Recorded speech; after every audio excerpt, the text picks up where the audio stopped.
I am God. I am the tree of life. I want to make this video. I'm talking about, I'd like to talk about a film I watched. I posted it on social media. It's a film called The Fountain. So I've watched it about 3 times in total. I've seen it a couple of times. Probably three times. So it's with Hugh Jackman and Rachel Weisz. Yeah, it's interesting because she was in that film, The Mummy. I remember when that came out it came out on my mum's birthday, strangely enough. Anyways, my mum died of cancer. So let's talk about the film, okay? So it's an interesting film. It's a lot of magic and witchcraft in that film. Okay? There's a lot of stuff that happened in that's shown in that film. So it's a really interesting film. Film. It's an interesting word, isn't it? Or movie. Yeah. Movie reel. You know what a reel is? A movie reel. Anyways, right. This could be. Oh, where do I begin with this? Where do I even begin? So the film is, I'm not gonna. Well, look, the film is basically about, there's a guy called Thomas or Tommy. Let's call him Tommy, yeah, Tommy. He has a wife. She's dying of cancer, or she's got a brain tumor. Okay, Tommy is a scientist, a biologist of some kind, right? A research guy. He's trying to cure. He's trying to cure cancer or tumors, and he's trying to beat death. Okay, he's trying to beat death. He wants to be able to. He wants to find eternal life, basically. Okay. So his wife, she's dying of a brain tumor. And so, he's really working hard at his research, and it's horrible for him because, he's trying so hard to try to save her, and then she's just like, hey, come walk with me, she's like, she doesn't care about dying. She's basically just like, whatever, she just wants to spend time with him. And he's obviously getting very upset, very frustrated by all of that. It's a horrible. It must be, it must be horrible being in that kind of situation, right?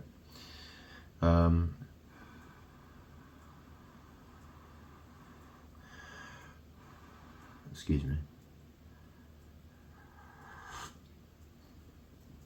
It's quite hot. So yeah, wow, what an interesting film. Okay, so the film's called The Fountain. Okay, and so, what's the woman's name? I can't even remember what her name was in the film. Izzy. Yeah, Izzy was her name. Izzy Creo or something. Yeah. So, so she has a book that she's written, and it's called The Fountain. Okay, so what does it mean? Why is it called The Fountain? I've watched a couple of different reviews of the film, videos on YouTube that try to explain what the film's about. In fact, there's even a video by a YouTube channel called Spirit Science. And obviously it's all new age spiritualist stuff there. They're all about the chakras and meditation and Buddhist stuff and whatever, right? All the explanations are terrible, okay? And I'll explain why. And why the film's so evil, okay? Evil. It's evil. It's witchcraft. I mean, obviously, let me explain. There's a lot of explaining to do. So she's written a book called The Fountain. Now, what does that mean? So, I mean, you could walk into a children's playground and see a water fountain, Is that the fountain they're talking about? Or are they talking about the fountain of youth? Are they talking about the fountain of living waters? I'm God. I am the fountain of living waters. Okay? I'm the tree of life. So this is the thing, right? So she has a brain tumor, right? Like something's wrong with her freaking brain. That's the first thing, right? Okay, something wrong with her brain. She's dying, okay? And so she's written a book, okay? And in this book, she's called The Fountain.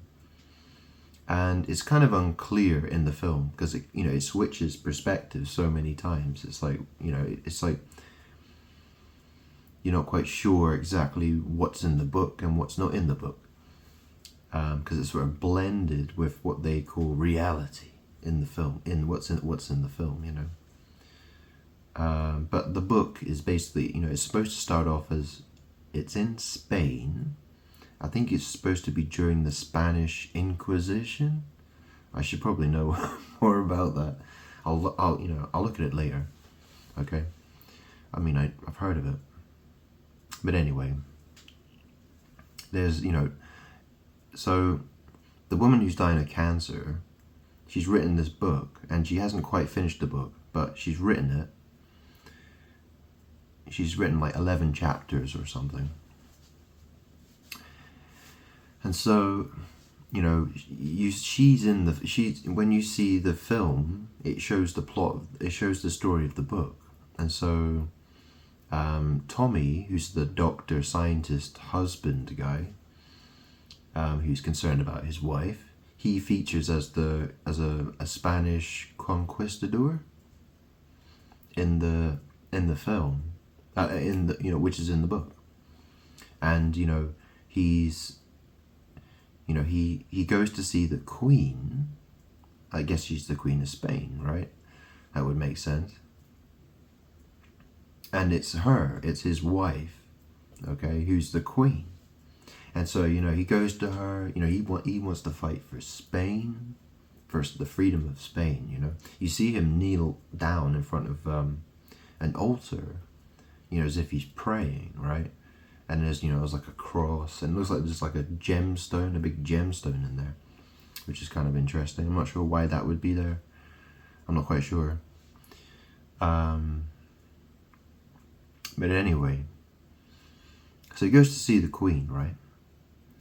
And, he kneels before her, he gets down on his knees, he's do anything for his Queen. And, there's this, they talk about the tree of life, they feel like they know where the tree of life is located, and they, the Queen wants to send him on a mission to go find the tree of life. And she said to him that she would be his Eve if, after he finds the tree of life, which is very interesting, right? So, he was praying at an altar, like a Christian altar. Well, a Catholic, I suppose, more likely, but, yeah, he was praying, so but then, you know, he kneels before the Queen. Okay.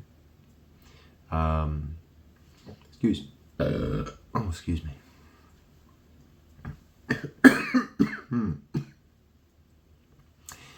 He kneels before the Queen. She declares herself to be Eve.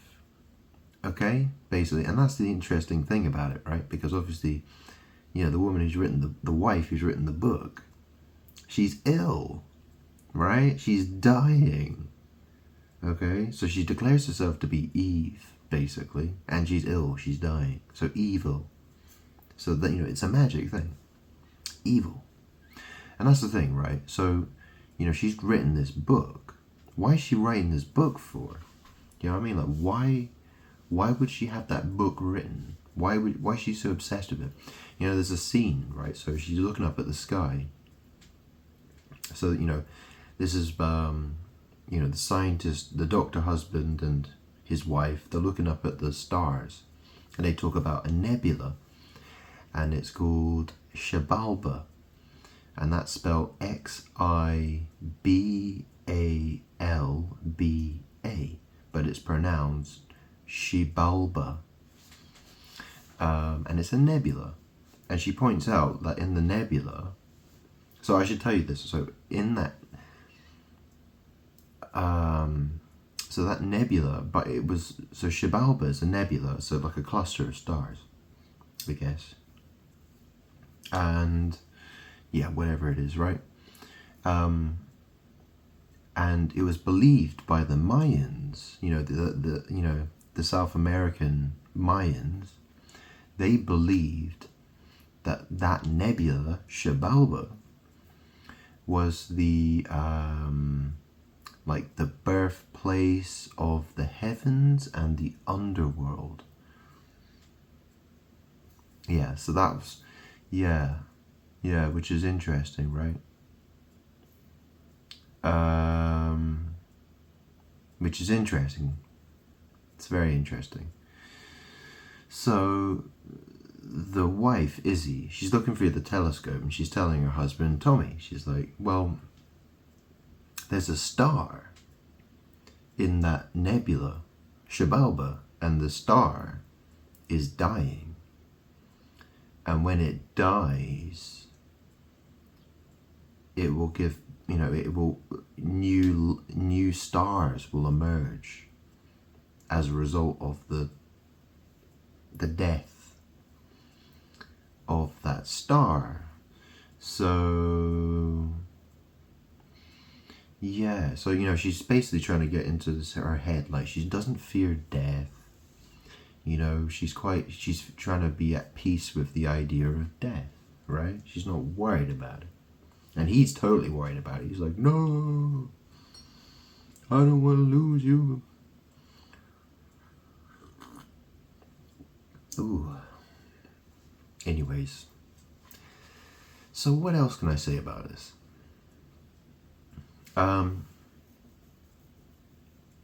Yeah, this is quite interesting. I mean, it's quite bizarre, really, because so yeah. So in the book, yeah, so he was, you know, he was kneeling to the Queen. The Queen said that she would be his Eve, which basically, you know, implies that he's Adam, right? Do you know what I mean? It sort of implies that he's Adam. And you notice that, you know, they've got the, you know, there's the dagger, and they use it as a key to see what the, you know, they use it as a key to find the way to the tree of life. And so it's like the Trinity diagram, you know, the Holy Trinity diagram, where it's, you know, there's a circle in the middle and there's like a triangle around it. So it's got a circle at each point of the triangle. It's got, you know, Father, Son, Holy Spirit, and God's in the middle. Okay? So, you know, it says Father is not Son, and Son is not Holy Spirit, and Holy Spirit is not Father.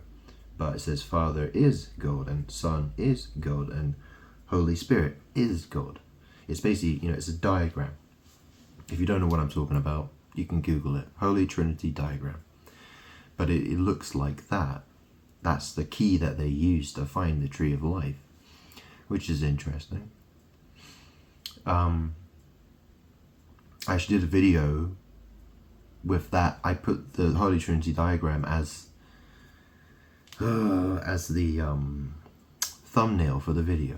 Okay, it was like 2 or 3 videos ago on my YouTube channel, and I spoke about how it looks very similar. If you look at the bottom of the Kabbalah tree, the bottom Sephiroth at the bottom of the Kabbalah tree, it looks the same. It's the same diagram essentially, which is very interesting. The thing is, I'm a Scorpio, right? And so, apparently, according to my astrology book, Scorpio rules the genitals of the body, okay?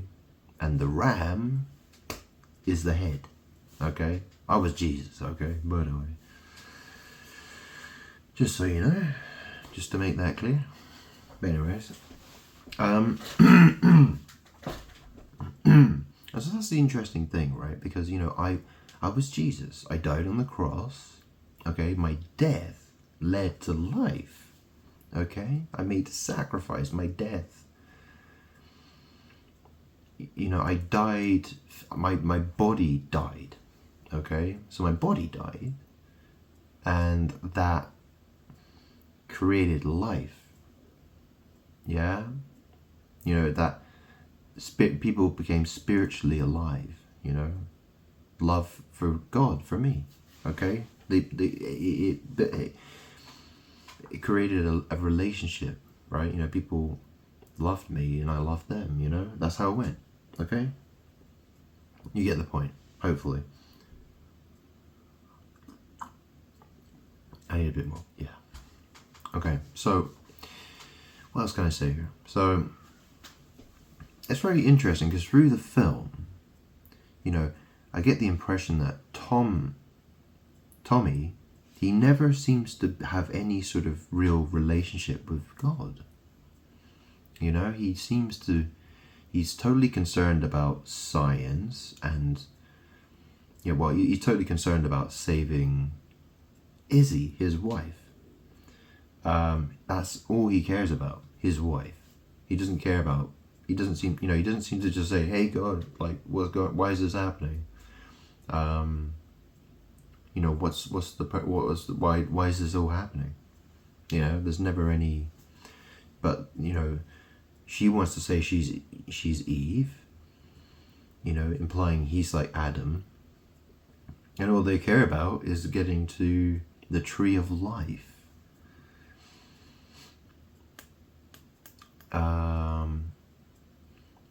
It's guarded, you see the Mayan warrior guy and he has the flaming sword, right?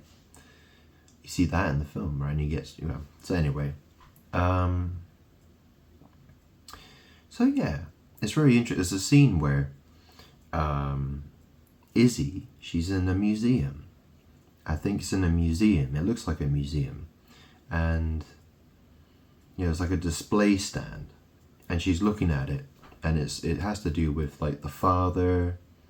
He dies, and the tree like grows out. He basically he died. And then the tree grew out, and when in that scene you can see in the background it says divine horde. It looks like it says divine horde. I'm not sure if that is totally good. But it's, it says divine horde.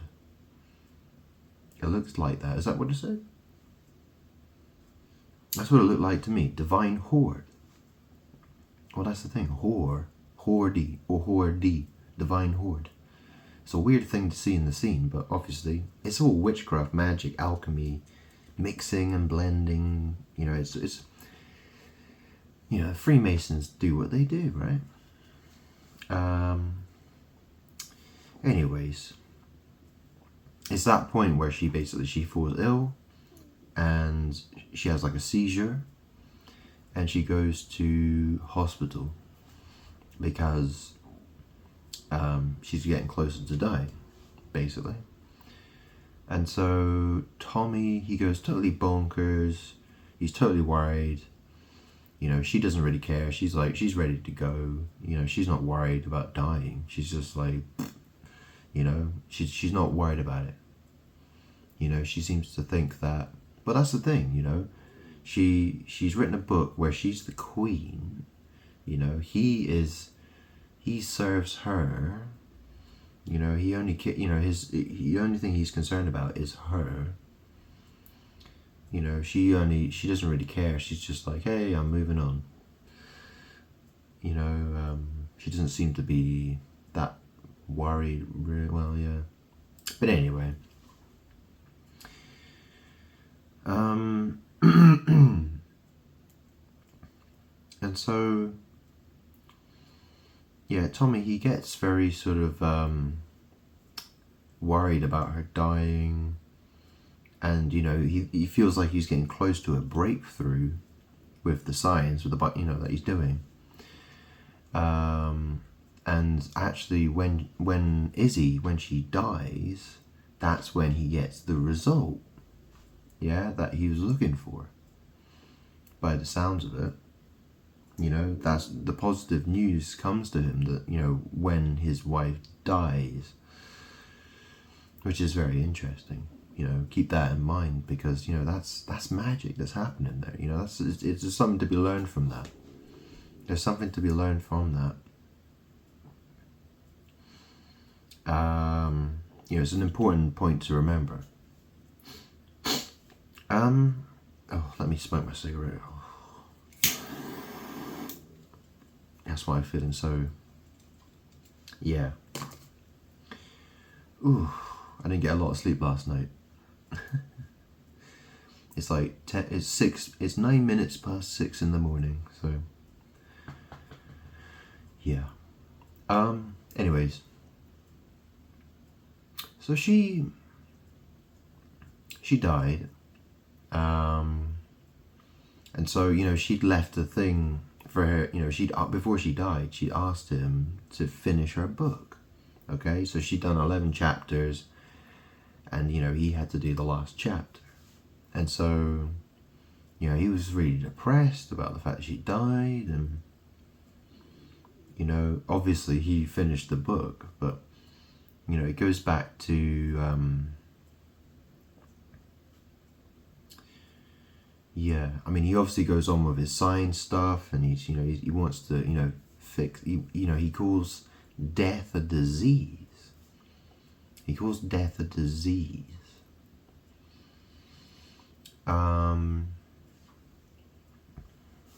You know, that, and he says that there's a cure for it. But this is the weird thing. That's the thing. I'm God, right? And through the film, you know, he doesn't have any relationship with God at all, really. You know, I mean, it's very hard to see. And the fact is that he's totally obsessed about his wife, who's dying of cancer or brain tumor. And obviously, you know, she equates her death with the star that's in the sky that's dying.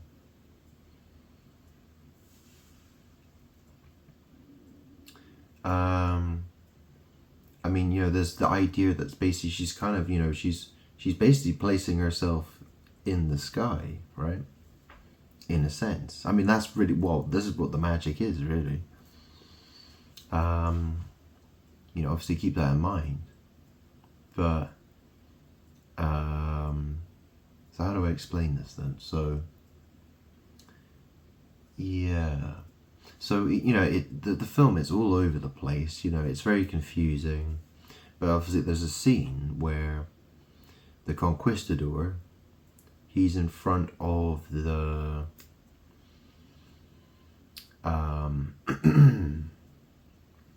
he's in front of the Mayan warrior guy who has the flaming sword.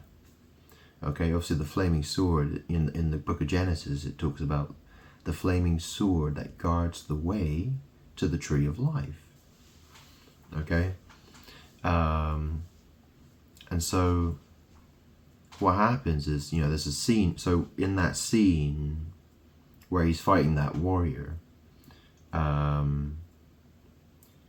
the warrior looks at him and he sees the guy, and he's in a meditation pose, right? So he's, like how people meditate, they sit on the floor with their legs crossed, and they've got their hands like, at their sides like this, and he's like floating in the air. And the Mayan warrior guy looks at him and he's like, oh. And I'm not sure, I didn't get all the subtitles on when I watched it on YouTube, but I think he says something like, he calls him the first father. Well, obviously, if he's calling him the first father, he's basically, it's another reference to Adam, isn't it? So, yeah. Excuse me. So, when the Mayan warrior looks at him, he's like, oh, you're the first father. So he puts his sword down, and he basically just tells him, just like, here, just cut my throat. And then so the conquistador basically just, cuts his throat, puts him on the ground, and he goes out, and he finds the tree. And there's this tree, and it's on this like kind of this lake of water.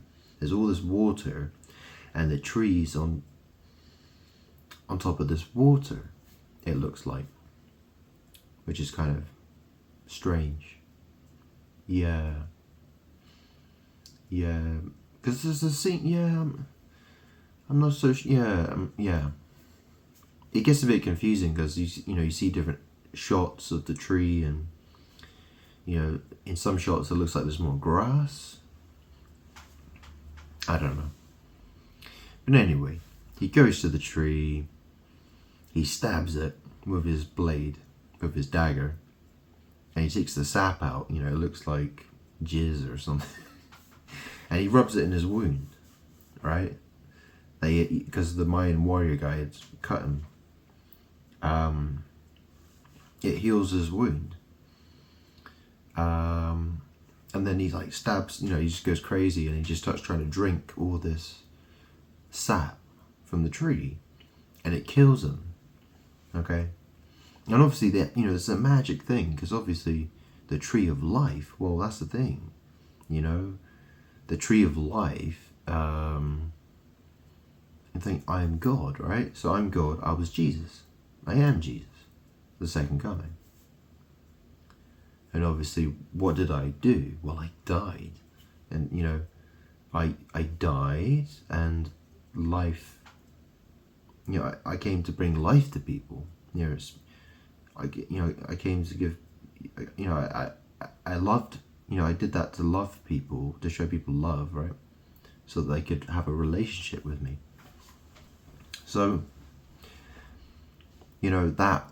what happened in that scene, he actually, he tried to taste of the tree of life, the sap of the tree of life, and he died. And then all these plants sort of sprouted out of his body. Okay, all these flowers started coming out of him. So, yeah.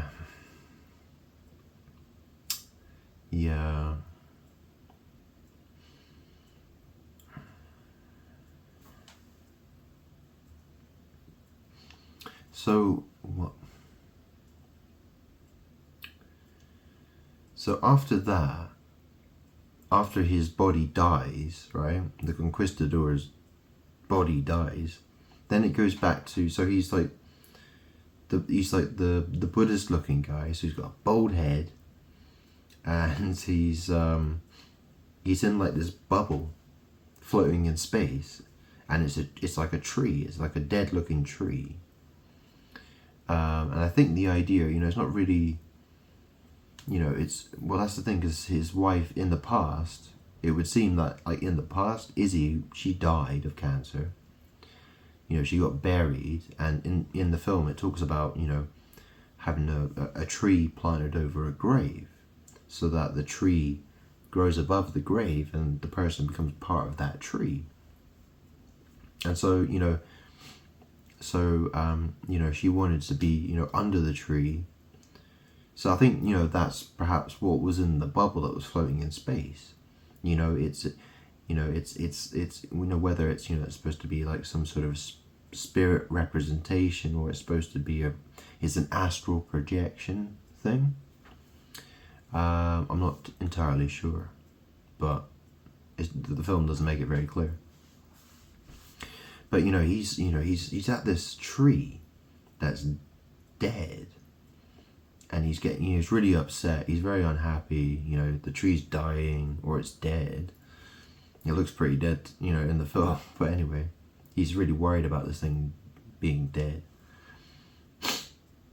and he keeps seeing, the ghost of Izzy, and he's like, "What do you want? Leave me alone," and stuff like that, which is quite weird because it's kind of reminds me of his situation when he was doing his research to try and save her. She kept coming. You keep seeing her come to him, and she's like, "Oh, it's the first snow outside. Come walk with me." And he's like, "No, Izzy, I gotta do my research so I can save you," and stuff like that.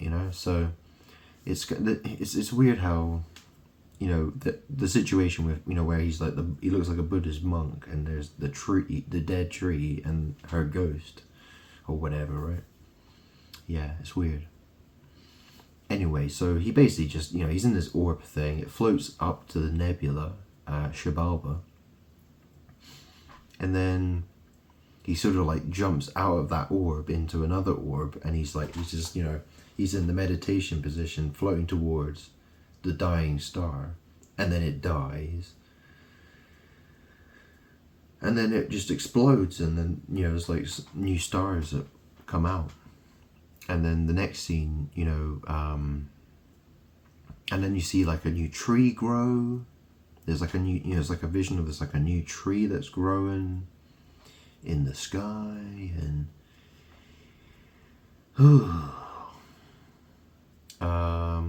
and then the ghost of Izzy hands a fruit off the tree, and the fruit looks almost like a star. It almost looks like a star-shaped kind of thing. I don't know what kind of fruit it was. I don't think it was a star fruit. It could have. I don't think so. Maybe it was. I don't know. Whatever. I don't care. She gives him the fruit.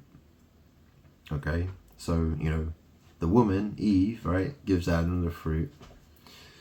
Well, you can look at it that way, couldn't you? But Izzy gives, the ghost of Izzy gives Tommy the fruit, and then he goes to her grave,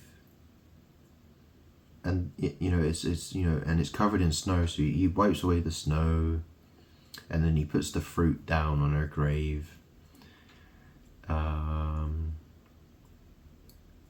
And obviously, the idea. Well, obviously, the fruit must have turned into the tree, right?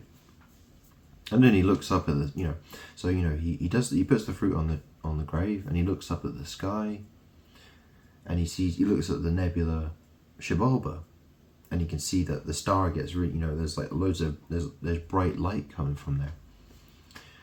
And that's the thing, right? In that scene, Xibalba, well, like I said, the Xibalba is, they call it, it's the Mayans called it the birthplace of the heavens and the underworld. And obviously in that scene where he's standing at, Tommy's standing at her grave, and obviously she's under the ground. So it's a type of magic being done there. But that's the thing, I'm God. I understand. That's the thing. If you understand, where are you? You know what I mean? Like, how deep do you have to? How do you know what I mean? That's the thing about Babel and language, right? Understand. Anyways, what a crazy film, huh?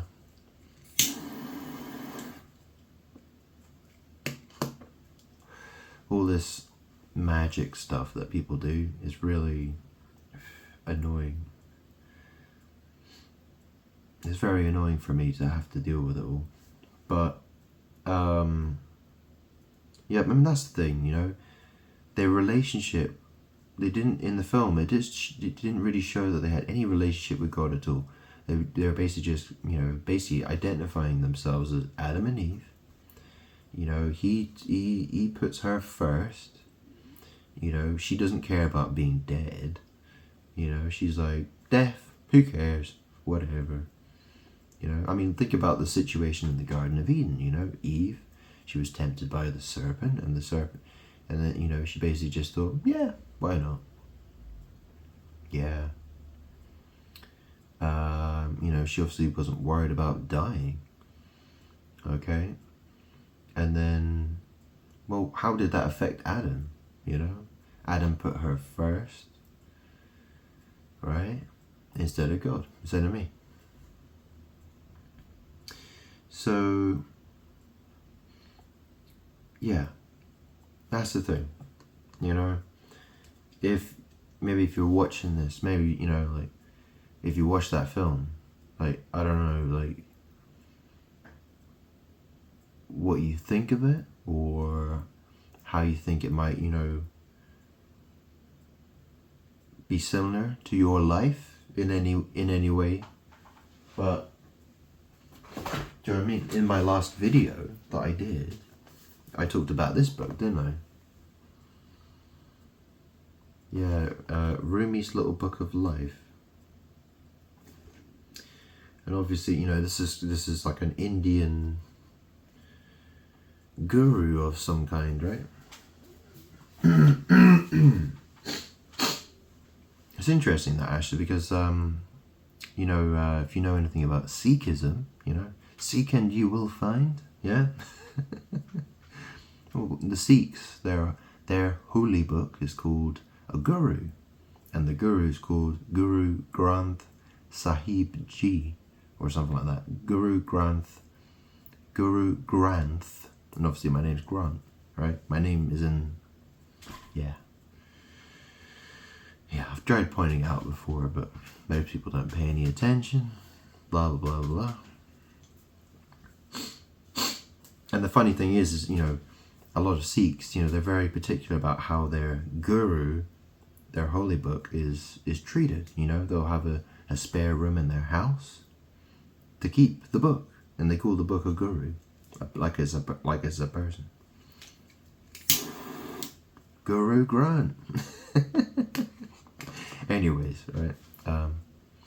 Yeah, well, that's interesting though, isn't it? Anyways, that's the thing. The film really, what it says to me is that, I just see Izzy and Tommy just doing everything wrong, basically. He loves her, and the fact that she's doing, and it's obvious that what she's doing is evil. It just look, what they're doing is evil. It's like they're doing bad stuff, and I'm talking about the film, right? Yeah. It's obvious that they're doing something wrong. They're doing a lot of things wrong. Obviously, they're comparing themselves to Adam and Eve. All they care about is eternal life. They don't have a relationship with God. God is totally forgotten about. And what's really interesting is at the end of the film, guys decide to go Buddhist monk mode. Do you know what I mean? He's got a bald head, and he's like doing all of this. He's floating around doing his meditation stunt. Meditation pose or whatever. And he's totally obsessed. He's got to fly out to space, and he's got to look at the nebula and the star and see it die and see it reborn, and see it die and see new stars emerge from it and be like, whoa, amazing. It's witchcraft, okay?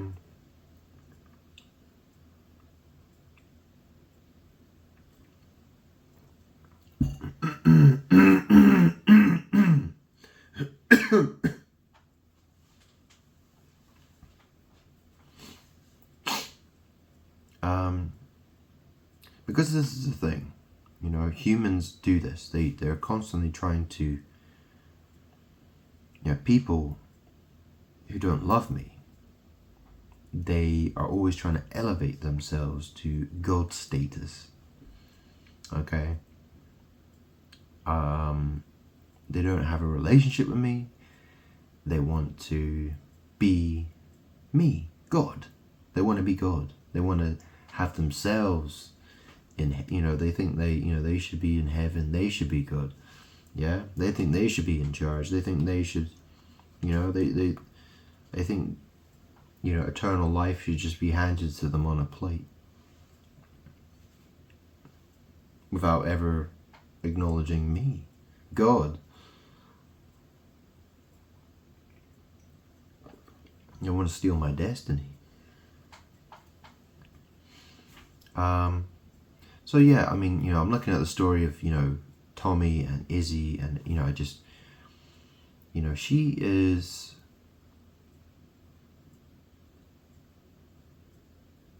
doing evil things, okay? You know, he puts her first. You know, he's like, she's like the queen, she's the queen, and he's, you know, he's the conquistador. You know, he will do whatever, you know, his main priority is her. It's always her, you know, it's never God. And that's the thing, you know, like, men are supposed to lead. Men are supposed to take charge. Men are supposed to put God first. Okay? Excuse me.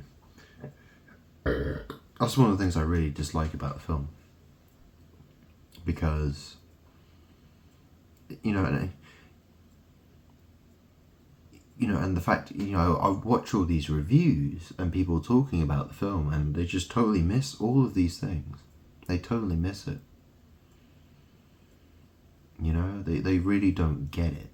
They really do not get it. I mean, I just see a guy, you know, he totally loves his wife to death, right? Yeah, if you know what I'm saying. But, you know, he totally loves her. He's totally crazy about her. Well, that's the thing, he's totally crazy and obsessed with his wife, right? But the fact is that, you know, she is going down the wrong path. She's going down the wrong path. You know, she's doing witchcraft.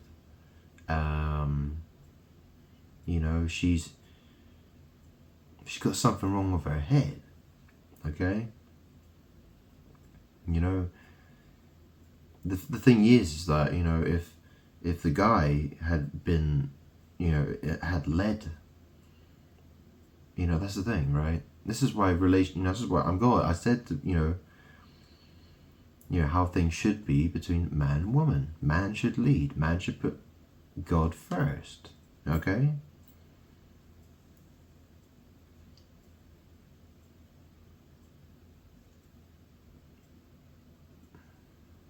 Women are easily deceived.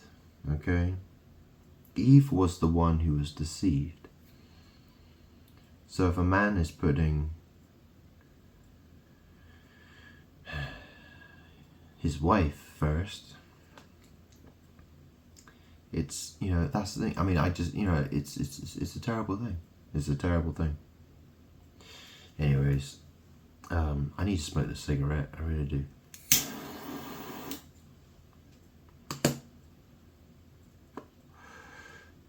I just thought it was a very interesting film, you know, to talk about. And that's the thing, right? Because, you know, he fears her dying. He fears that she's dying. You know, he wants to save her. He's so desperate to save her. And then at the end, you know, he's like some Buddhist monk guy flying around in space. I mean, it just seems, it's crazy. It's like, well, you know, where do I fit into all this? You know, I'm God. Like, where do I fit into all of this? You know, like, didn't I say those who love me will be given eternal life? You know, those. Yeah. Did I not? Did someone miss that? Yeah. I mean, you know, what's all this fear about? You know, what's all this fear about?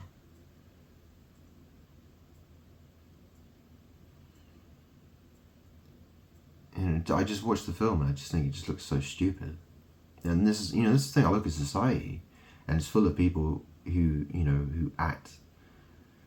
They don't get it. They don't get it.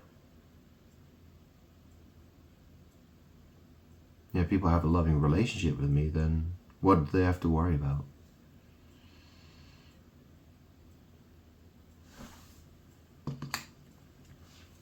What is it they're supposed to worry about?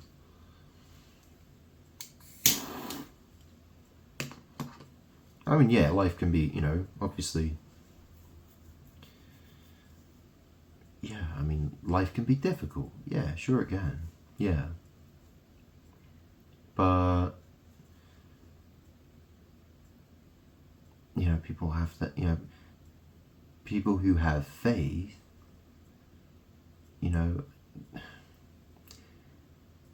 that's the thing, there are people who don't have the faith. They don't have faith in me to look after them, to take care of them, and, they run away. They run away from me. They just, yeah, I mean, I need to, I really do.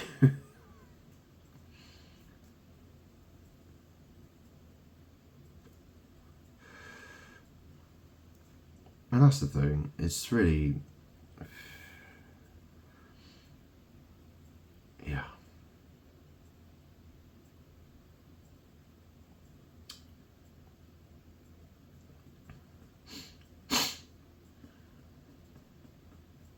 I mean, there's all kinds of magic going on with things, right?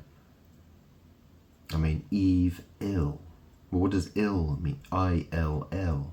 Well, I've told you about the third eye, the all-seeing eye. Yeah, so, you look at Freemasonry, okay? They have the all-seeing eye, and they have the number 33. Well, I is I. The letter I is I. And L is 3. In numerology, it's 3. So I, 33, in the word ill. Eve, ill. Okay? She was quoted as being the mother of, well, Adam called her the mother of all living.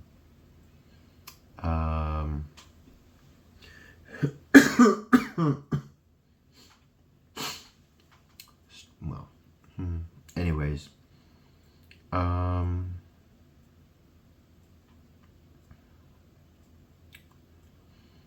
I mean, this is the thing. You know the story about people talk about Lucifer and how, why is it people have to place themselves in heaven? Why do people do magic and witchcraft to try and place themselves in heaven? Up in the sky, above the stars of God. Why are people always trying to place themselves so highly all the time? Why do they do that? It's because it's evil. They want to be me. They want to be God. Okay? That's why they try to do that stuff. That's why they do it. Okay?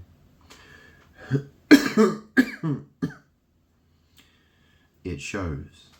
Okay? It shows.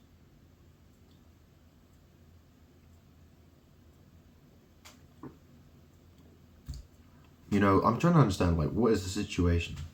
I would say, you have to understand that the vast majority of people in this world are spiritually dead. Okay? There's only so much you can do with them, right? Don't let them get in your way. Okay? Don't let them get in your way. You know, don't, you know, have faith that things will get better. Okay? You know, love me, I'm God. Okay? Have faith, things will get better. Okay?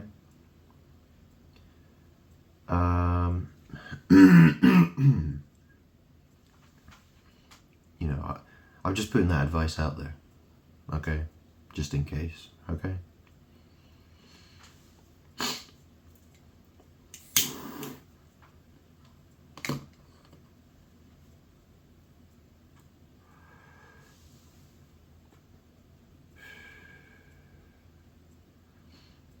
I mean, that's the thing, right? You know, the film is, it's very, well, that's the thing, you know, I was Jesus, I died so others could live, right? I died to bring life, okay? And so, you know, that's the thing, there's so many people who want to, yeah.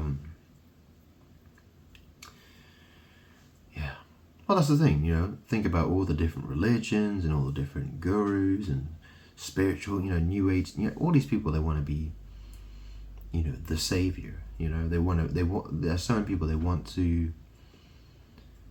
nothing to do with Jesus. They hate Jesus, yeah, but they'll subscribe to any other kind of spiritual guru savior that there might be, that exists.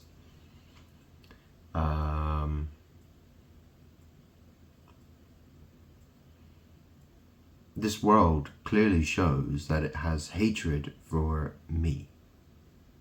Okay? More than anybody else. Okay? That's how it is. There's a reason for that. It's because I'm God. I'm Jesus. I got this. I actually made a video yesterday.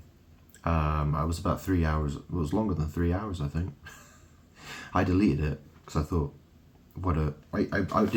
I did some readings with this deck. It's called the Ark Animal Tarot and Oracle deck. It's like 149 cards. It says on here, it's like product of the year, visionary awards. I mean, it's the biggest heap of shit. I did so many readings with it. I did quite a lot of readings with it yesterday, and basically all the cards, so it's got tarot, all the cards, there's tarot, so there's 78 tarot cards, and then there's all the bonus cards, and all the cards, they all have pictures of animals on them, a picture of an animal, so every card, even the tarot cards, can be used as oracle cards as well. But the system, I mean, it's so badly thrown together, like you couldn't work out anything from it anyway. It's just a heap of shit. It's fucking worthless. And it's ridiculous. I don't know, it probably cost me like 50 quid or something. I mean, it's you know, it's a heap of junk. Very interesting here. So that's a jaguar. You see the jaguar on the front? I mean, this deck, this box, this is the second edition. It came out not that long ago, actually. I think they've stopped selling it now. Probably because no one, I don't know. But yeah, it's the jaguar. And the jaguar is associated with the Queen of Swords. Well, you know, I drive a Jaguar, don't you? Got F-Type R. I really need to take it for a drive, actually. Anyways, yeah, I was really disappointed with this thing. Absolutely bloody useless. I hope, Phil, you've watched my previous video. I hope you understand where things are going. You know, I get the impression that, you know, well, you know, you got a role to play, right? You got a role to play, okay?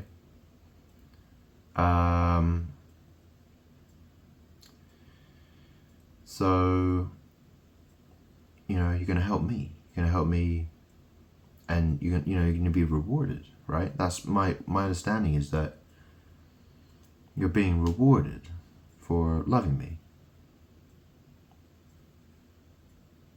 That's what I'm told. Okay, so I don't know what's really going on with you. Like, I mean, you know, I'll tell you what, I'll do some readings.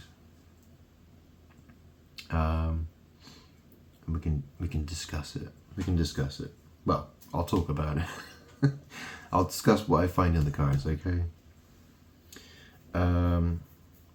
So I've got, I was speaking in my previous video about cards that you should buy. I said, you know, take a look at tarot cards. I mean, you get Amazon's a good place to get cards. There's Etsy. Etsy can be really expensive though. I actually just discovered that on eBay you can get loads of really cheap cards. It seems like though, I think what it is that there are people who duplicate other decks. It's like oracle cards and stuff. So they do their own printing of those. So, you know, it's a very cheap version of the more expensive decks. But how good they are, I don't know. I want to buy some actually. I noticed the Panther deck, the Pantha deck, on eBay, it can be bought for about £8. Whereas if you buy on Etsy and get it delivered from Thailand, it's about £80. And, you know, what's the difference between packaging and card? Yeah, I don't know. Anyways, I'm gonna order some and see what they're like. Just out of, you know, just to have a look. And if there are any I can recommend, I'll recommend them. So I'll probably order those later today or something, if I remember to. If I find the time.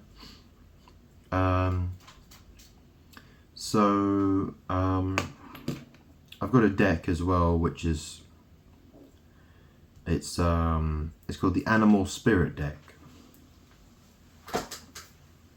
It's the Wild Unknown Animal Spirit Guidebook. Oh, sorry. Well, this is the guidebook. Okay, I've got the deck. It's nice for shuffling. The cards look kind of cool.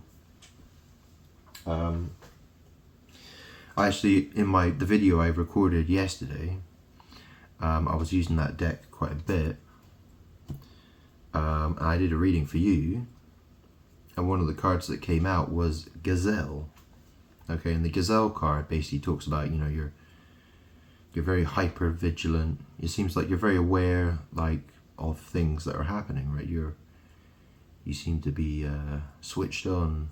You know, you seem to be, you know, your eyes are open. You know what's happening, right? But you know, it kind of suggests that maybe you need to calm down, relax a bit. I'll do another reading. So yeah.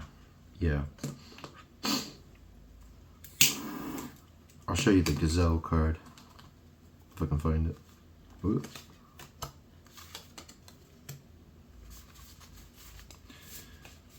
Well, is it here somewhere?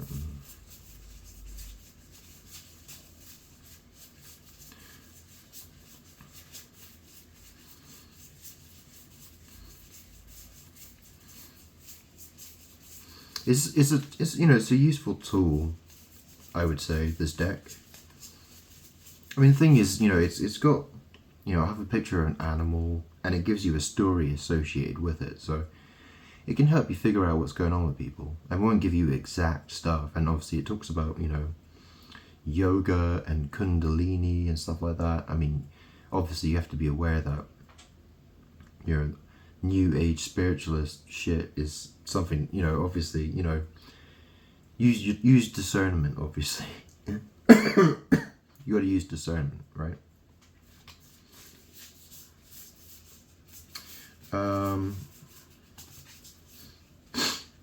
Yeah, I did readings for Rumi and other people as well, and I was getting some really interesting cards. Okay, I'll do some more, okay?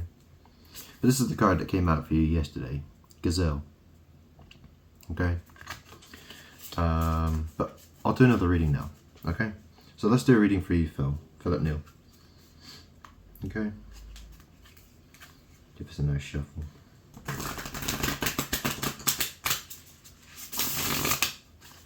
Okay. And it shuffles really nicely as well.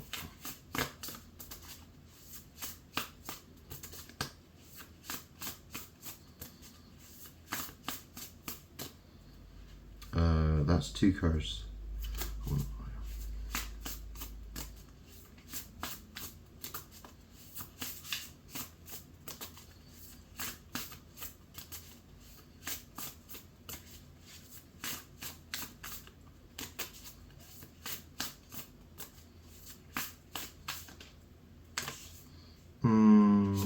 Go on, I'll take that card. Sea Serpent. Sea Serpent. Yeah, I didn't expect that to come out. Okay, let me have a look at the Sea Serpent. That's to do with the what's it say here then? Here we go. Yeah. So it says here, healing. So that's the thing. In this deck, so you see the circle at the top? It indicates that it's supposed to do with spirit. There are 7 spirit cards in here, okay? It's just how the deck's designed. Obviously, obviously use discernment, okay? But what's it saying here, okay? Sea Serpent. Healing emotional wounds. Expressing desires, okay? The Sea Serpent represents the energy of expression, whether it's emotions, creativity, sensuality, or desire. The Sea Serpent helps us move and direct our energy into a healthy current.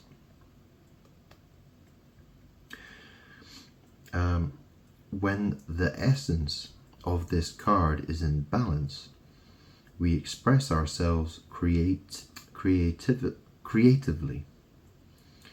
and sexually without fear or shame. We know what we desire most. Our hearts are at ease and our relationships are meaningful and enduring. We loosen the grip of self-judgment and we let the cool waters of forgiveness in to heal our wounds. When the energy of the Sea Serpent is not yet activated, our emotions and creativity are left in the muddy waters. The current of expression stagnates in some areas of our lives, and in other places it floods. It's important to remember, no matter what the waters of our emotional lives look like, the Sea Serpent loves us just the same. Like a mother, she wraps herself around us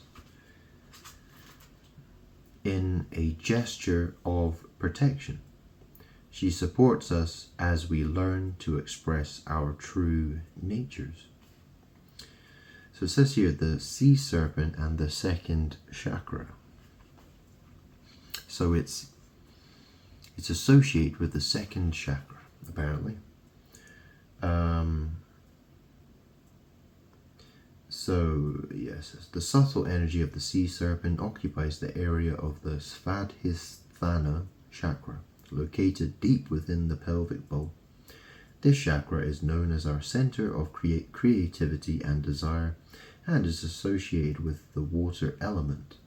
Svadhisthana translates as in her own abode, indicating this chakra is the home of the Divine Mother or Kundalini herself. So hopefully you've heard my previous videos. I've spoken about Kundalini. This is, it talks about yoga and Kundalini, but obviously what's really important about this card is obviously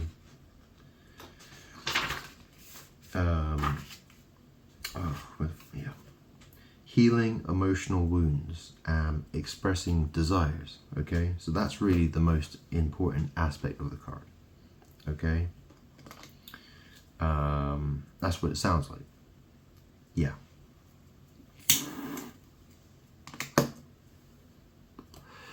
Get one more card. Ooh. Oh, that's. Do that one. Okay, we got wolf. Oh. Wolf.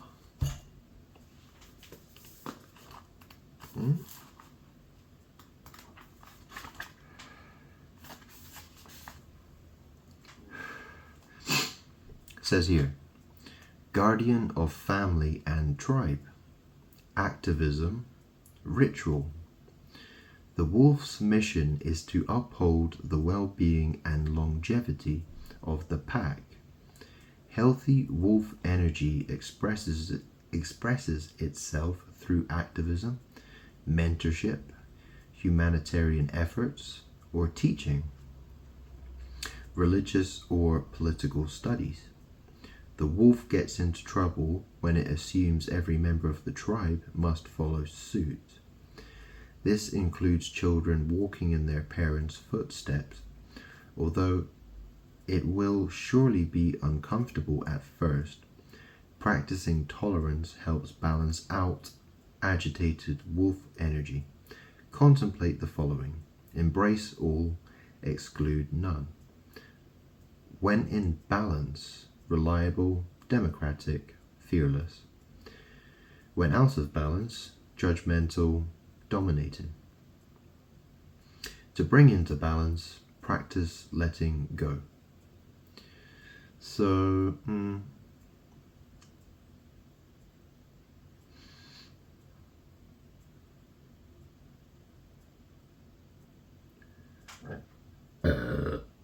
excuse me. So, take from the description what makes sense to you, okay?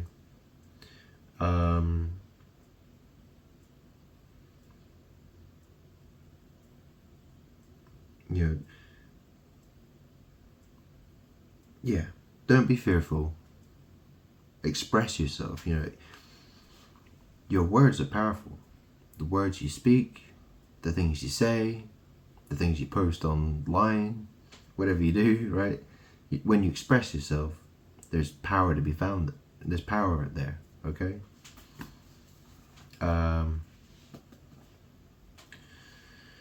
So, yeah. Let me just drink this coffee quickly.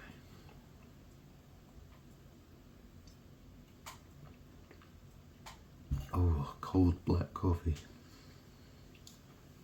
Alright, let me get one more card for Philip Neal.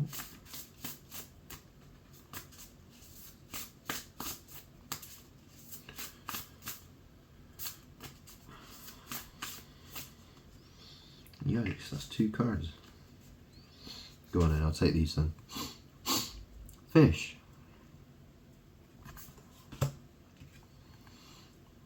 Starfish. Oh, that's interesting, isn't it? Aquarius. Starfish. So we've got fish and starfish there, okay? So we got in fish. Oh, there's starfish. Oh, here's fish, okay.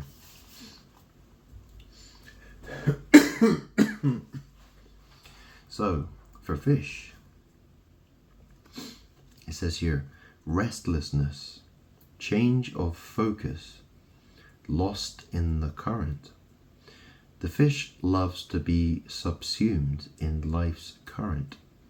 Nothing pleases it more than movement, and more movement. The roaming lifestyle of the fish may be exhilarating for a while, but usually leads to weariness and slippery relationships. With all the possibilities out there in the vast waters, The fish becomes lost without clear goals and intentions. Excuse me. Spend some time with the lunar forces, dear fish, as the peace and calm of the moon will soothe your soul. When in balance, adaptable, travels well. When out of balance, distracted, changes mind often. To bring into balance, set a small goal and accomplish it. Okay, so the next card we got Starfish. So it says here, Starfish, beautiful, alluring, superficial or shallow. The starfish is a natural and exquisite beauty, mesmerizing to all. Being around someone with starfish energy is a thrill, like you've been put under a spell of divinity itself. How interesting. The problem is, these creatures have been reliant on how they look and what other people think of them for so long that they may have forgotten their deeper callings. When this card appears, it's important to ask, am I being swayed by outward appearances? What dreams have I put aside to please others? When in balance, uplifting, artistic, expressive. When out of balance, gossips, feels empty. To bring into balance, positive friends. Okay? So, I mean, that's also the other thing, right? Because the starfish card came after the fish card. And obviously, if, you know, what I said about the gazelle card yesterday. So the gazelle card, you know, that was basically, you know, it was basically, you know, it was suggesting resting, you know. So obviously, you know, the fish, it likes to move and move and move and move and move and move and move. And the starfish is, well, it doesn't go anywhere. So, I mean, this is the thing, you know, I've spent a lot of time sitting in this seat, learning and learning and learning and learning and learning and learning and learning. It's amazing what can be done with a computer and books and cards and whatever, right? I mean,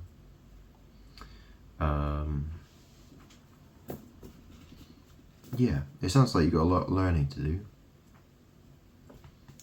Learn how to use tarot. Yeah, get yourself a Rider-Waite tarot deck. Learn how to use it. I would recommend getting this. Yeah, I mean, it's not a bad one. I mean, obviously it's got some it's got some weird ideas in there, perhaps, but it's, you know, as an oracle deck, it's quite useful. I mean, you don't have to get it, but it's definitely a decent option. You know, that's the thing, you know, with these sort of things, you know, you want to have the more tools, you know, a deck like this I consider to be a tool. You know, it's a tool where I can really feel like I've really got some real information about somebody. But obviously, you know, they don't work. You know, you have to learn how to use it properly. So, you know, they're always going to be, yeah. You know, you have to develop your intuition, and you have to learn how to use the tools. Okay.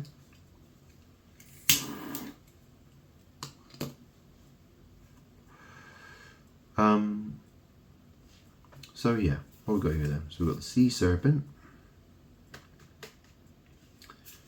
and then there's the wolf.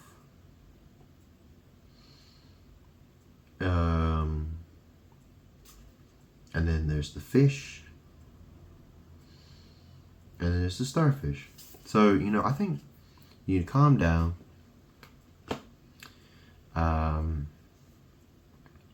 Don't be fearful, and focus on learning learning. And that's the thing. If you learn these things, you will, you'll become more comfortable with these things. Yeah, with the things you need to learn this stuff. Okay.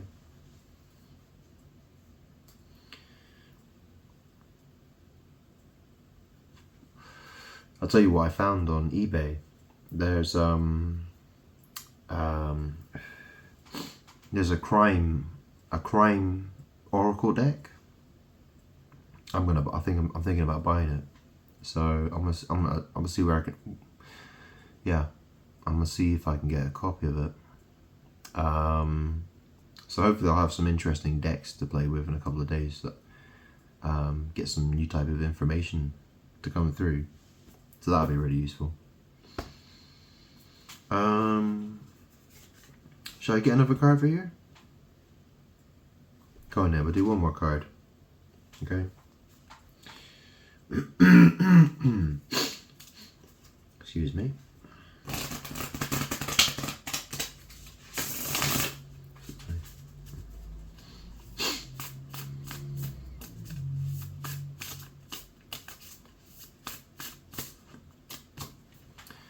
Octopus.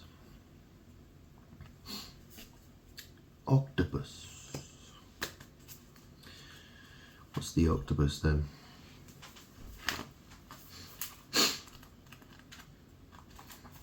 Oh, here we go.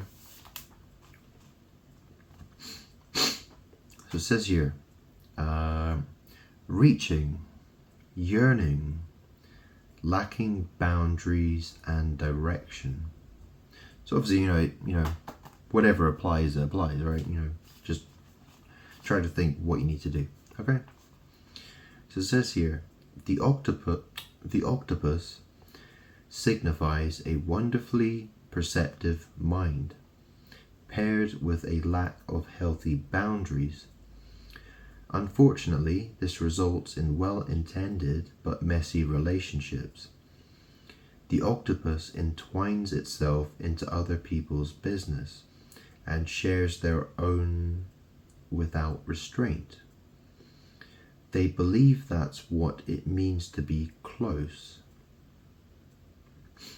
If you notice after spending time with someone that you feel drained or uneasy, so if you notice after spending time with someone that you feel drained or uneasy, the essence of octopus is at play. Begin to establish healthy boundaries. Be patient and firm. It may be a very old habit to change. When in balance, interested, engaged, intelligent. When out of balance, needy, clingy, lacks courage. To bring into balance, space to oneself. Talk therapy. So yeah, well, I haven't had any friends for a very, very long time. Okay, I've got spirits with me. I have spirit with me. Okay, I have spirits with me. Okay, so you need to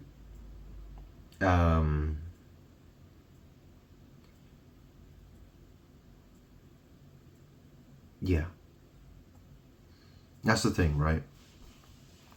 You need to you need to be wary of other people, and you need to you really need to be like the hermit in the tarot deck, right? Connect with spirit and learn and be careful about other people, because people have crazy ideas, they've got demons around them,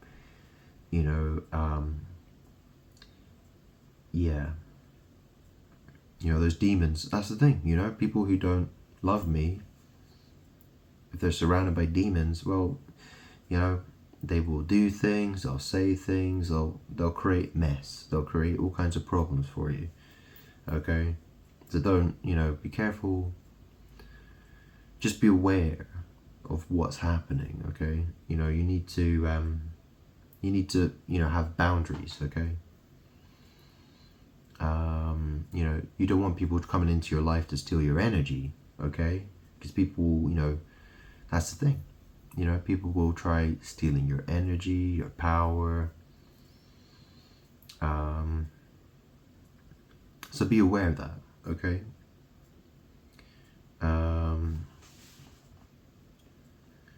That's an important lesson I had to learn,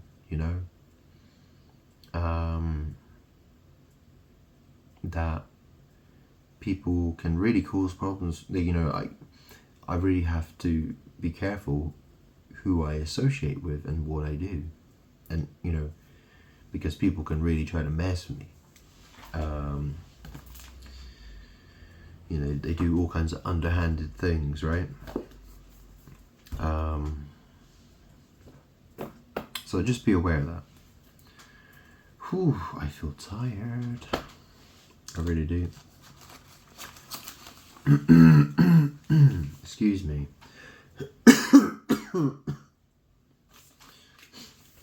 Anyways,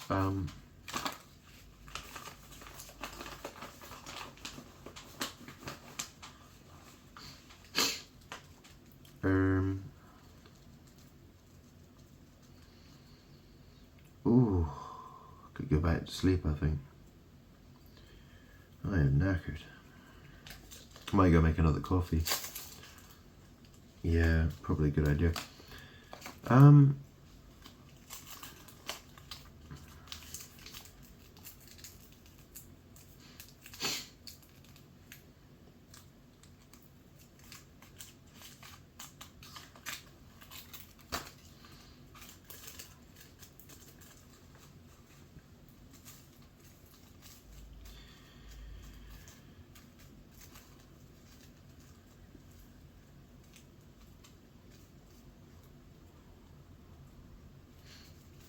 I mean, Phil, understand that,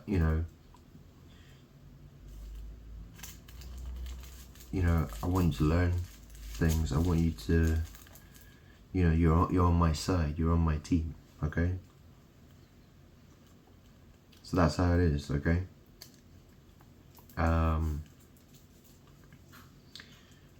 Don't be afraid of it, embrace it, just be like, you need to,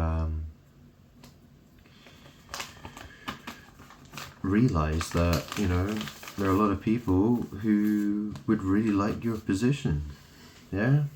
And, it belongs to you, okay? So remember that.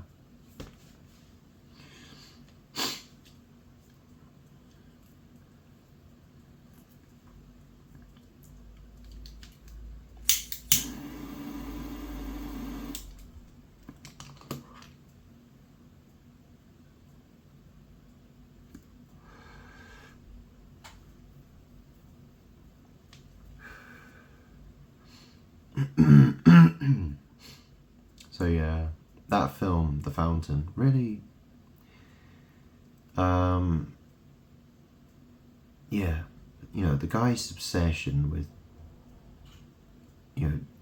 Tommy's obsession with Izzy, and the fact that she's dying, and I do always see that she's just doing witchcraft, and she wishes she was God, basically. And he's totally obsessed with her, and it really, he every second of his life he's just totally committed to serving her.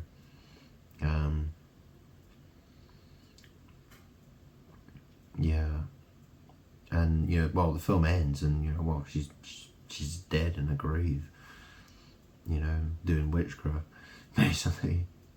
I mean, it's ridiculous. Ugh. I'm so tired of people's nonsense. I really am.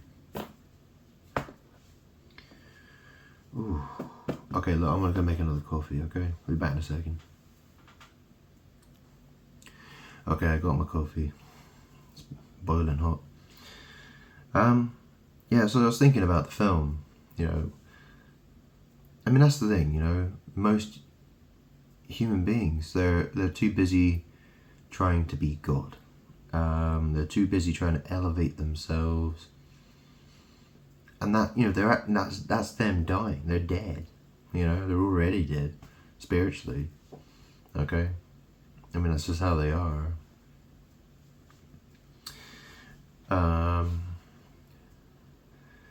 So, you know, I don't know what, you know, what's the future gonna look like. You know, well, everyone has their own story. You know, everyone has their own thing happening. You know, a lot of people will wake up later on. You know, that's how it's gonna go.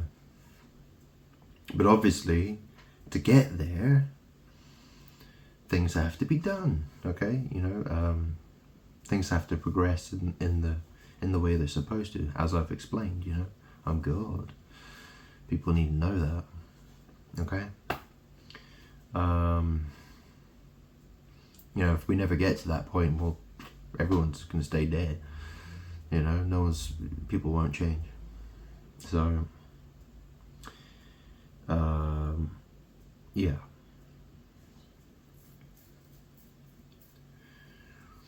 Yeah.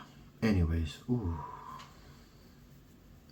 I didn't sleep very well. When I went to bed, I put the radiator on full blast, and I just climbed on top of my bed and just, with my clothes still on, and I fell asleep. I must have slept like 4 hours or something like that, and I woke up. It was like an oven in my room. So, and then I started thinking about what I wanted to do for a video. And so I just thought, you know what, I'll go downstairs. The spirit with me said I should come downstairs. Moses is behind me, by the way. Moses. Yeah. Yeah. Interesting, huh?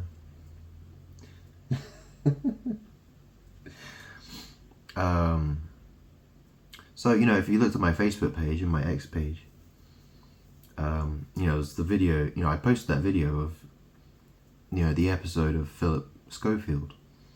And then there's that guy on YouTube, he has a channel, it's called Journey of Scorpio. And, you know, that's the guy, you know, he's totally, you know, that's the thing, he's done all this Kundalini awakening shit, right? He's you know, he's shit for brains, right? He's connecting to me through the dirt, okay? You know, he's totally, and that's why, you know, he went out to the woods to do all this stuff, you know? He's just copying, he's just trying to be in my energy. He's just trying to copy what's on my Facebook page. That's crazy, isn't it? But that's, you know, that's what happens, you know? People mimic me in different ways.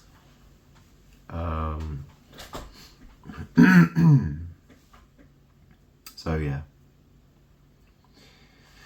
blah blah blah. So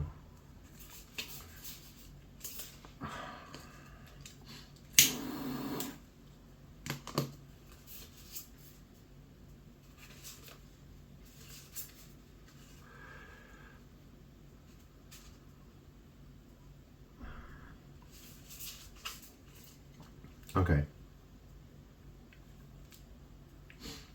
Should I do one for Rumi? Or should I do it? Okay.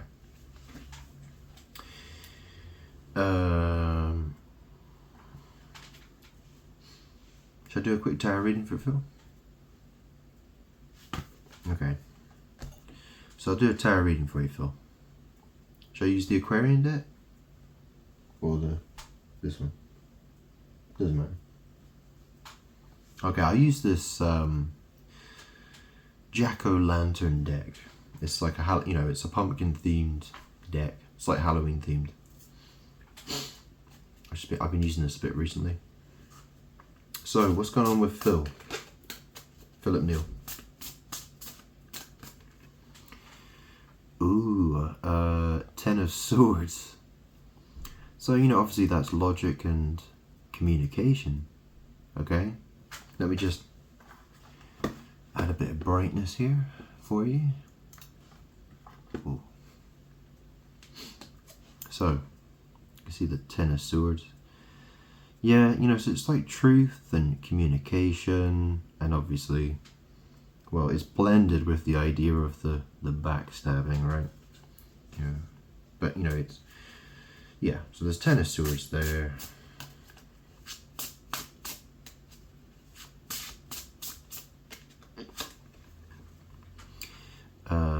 The Tower. So this is, like chaos and destruction.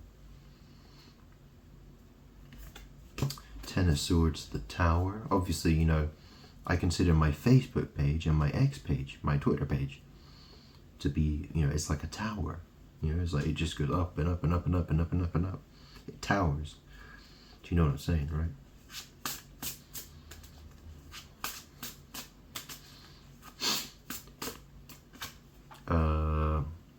Then we got the Eight of Pentacles. So there's, this someone's dedicated to craft. Okay. They're working at their craft.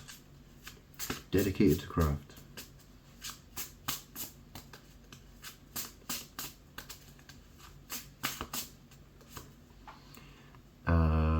Six of Swords. So there's this moving away, or moving somewhere else.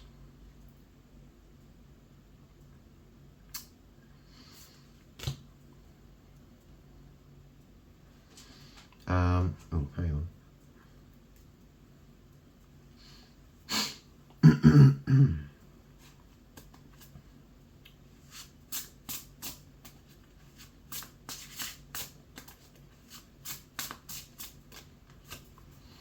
And then we have the Ace of Cups. So, it could be new feelings. It could be new love. It could be enemas and douching. And then there's Three of Swords. So that suggests heartbreak, or, sadness.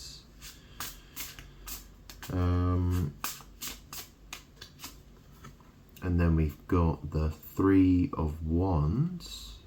So that could be sex, it could be manifesting, or setting out to go somewhere, to do something.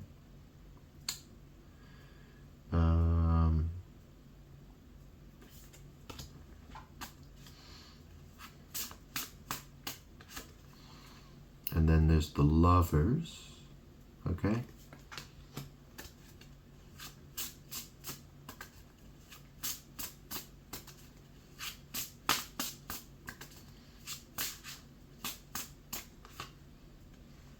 And then there's the Ten of Cups. Okay, so Ten of Cups. Oh,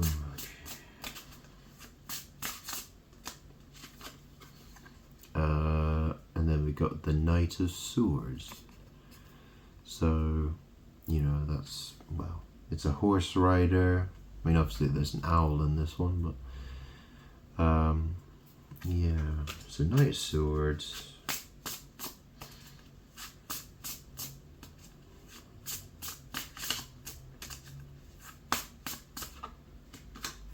And then we got the, Death. Okay, Scorpio card. Knight of Swords, Death. Go on, let's get one more here. Whoa. Oh, Eight of Swords. So someone's feeling trapped, bondage or something. Someone's feeling trapped.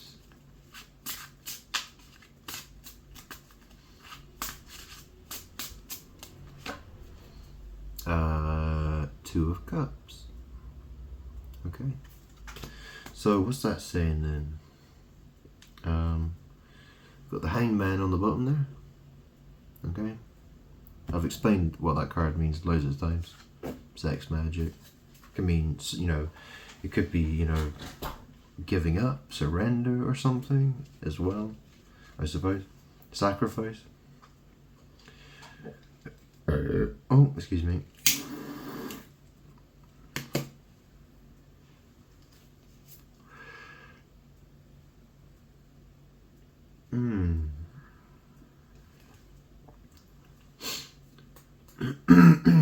So what's this saying then? So I asked about Philip. We got 10 of Swords, the Tower,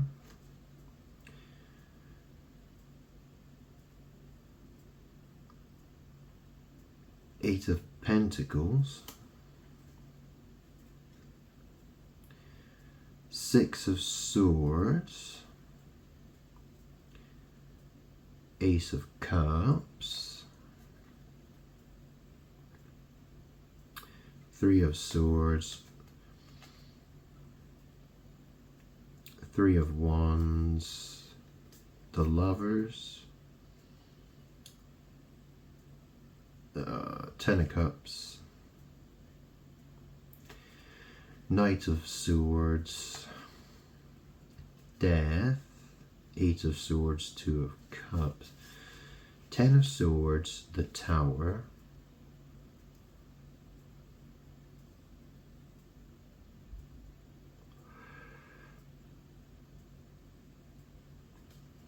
Eight of Pentacles,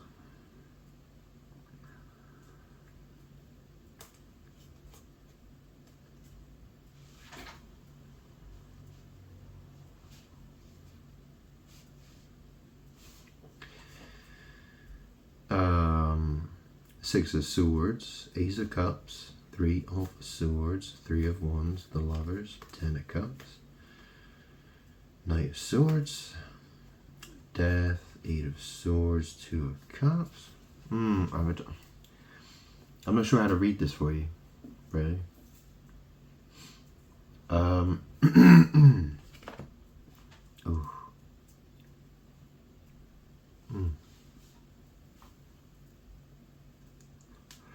Sorry, I need the nicotine. I need more caffeine as well.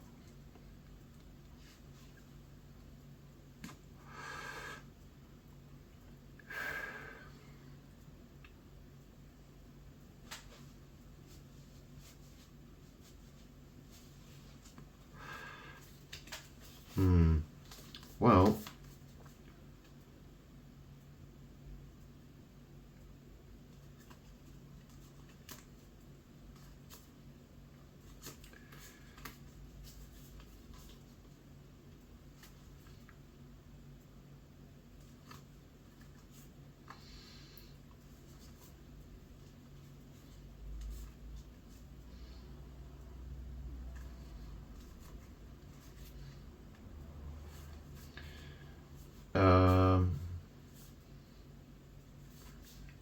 so yeah, so there has something to do with truth, a tower, dedication to work, craft.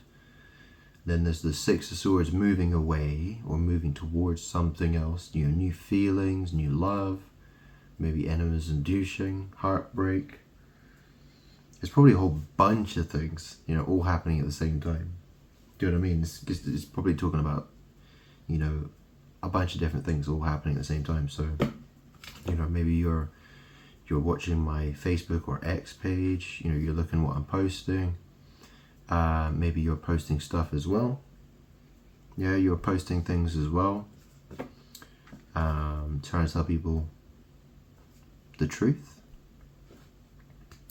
And you're trying to bring about justice.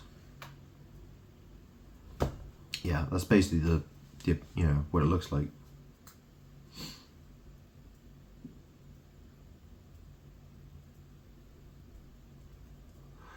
That's basically the idea I get from this. So, which is cool. That's great.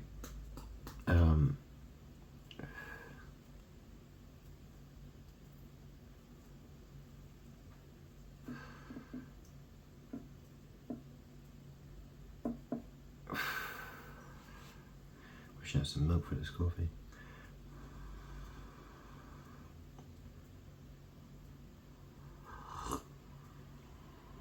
Ooh. Okay, well, this is an oracle of the radiant sun. Oracle of the radiant sun. Let's do some of that, yeah? Yeah, that's a good deck. So,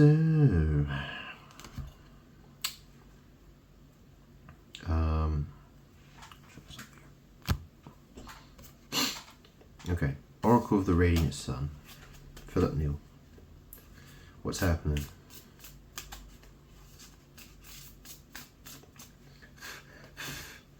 Excuse me.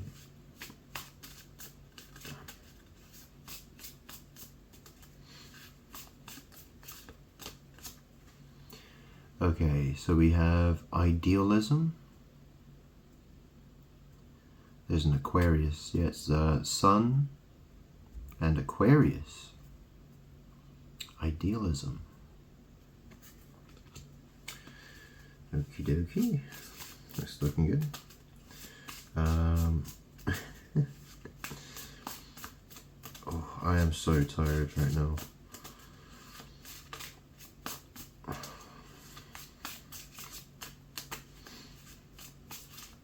I've got so much to do. Housework and all kinds of stuff. Shopping, organizing.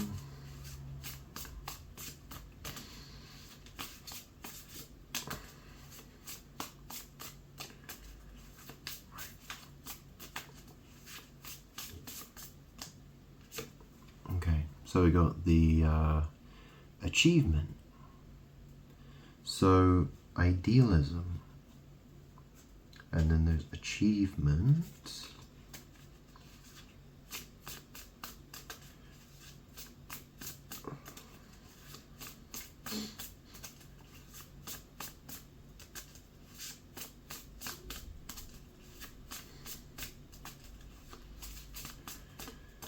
Whew.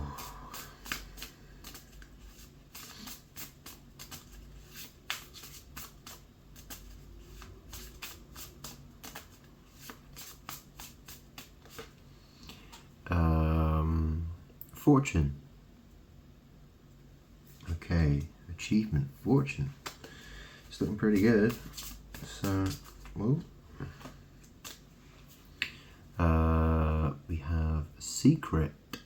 Secret. Oh, secrets. Okay. That's interesting. The first three cards are all sun cards. They've got sun, sun, and sun. And then we've got secrets.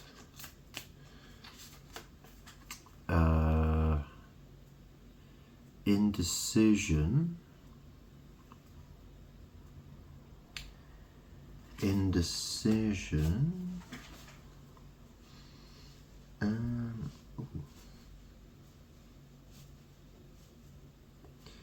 So, you know, maybe there's something about, you know, you need to learn to express. Yeah, don't be afraid to express yourself, okay?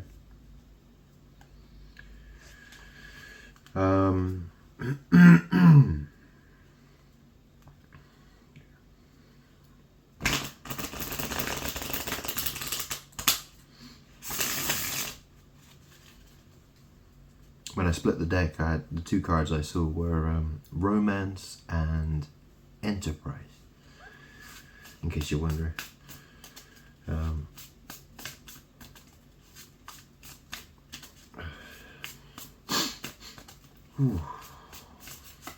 Right, I need more. Oh, oh, give me a sec. I'm so tired. And get some more of this coffee.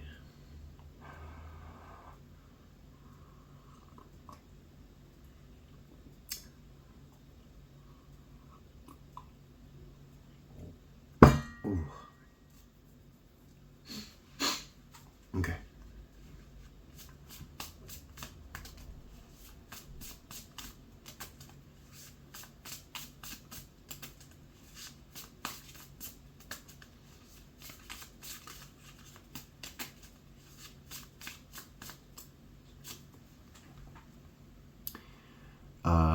Revenge. Okay, so there's secrets, indecision, there's revenge. I'm not quite sure what that's about.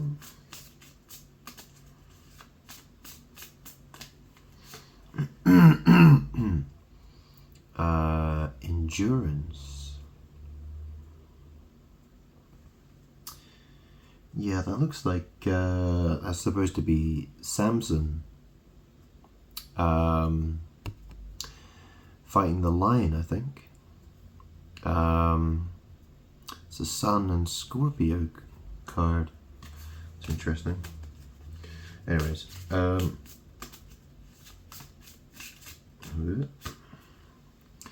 and then we got the isolation. So endurance and isolation. Got another card here. Egotism.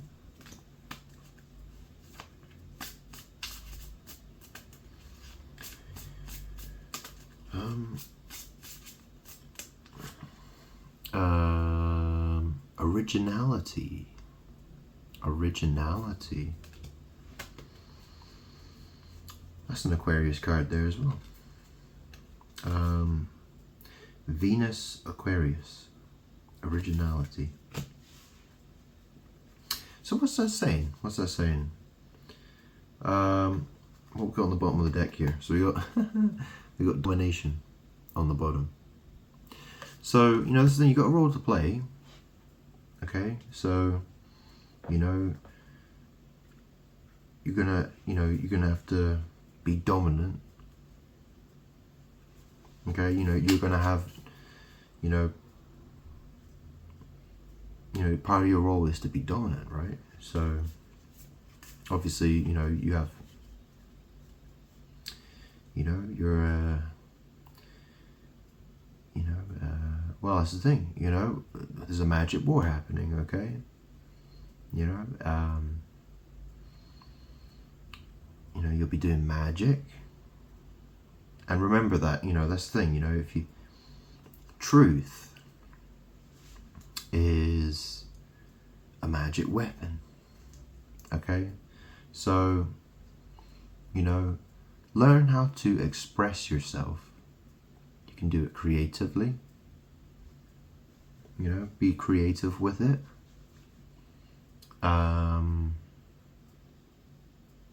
You know, you got to let your light shine. You know, that's what you got to do, right? You got to let your,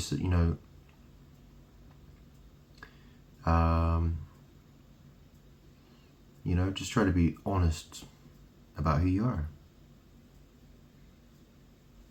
Okay. So, idealism.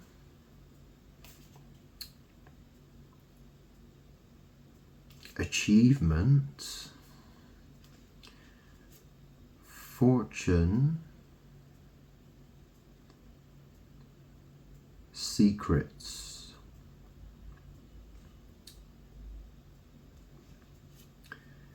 Indecision. Revenge.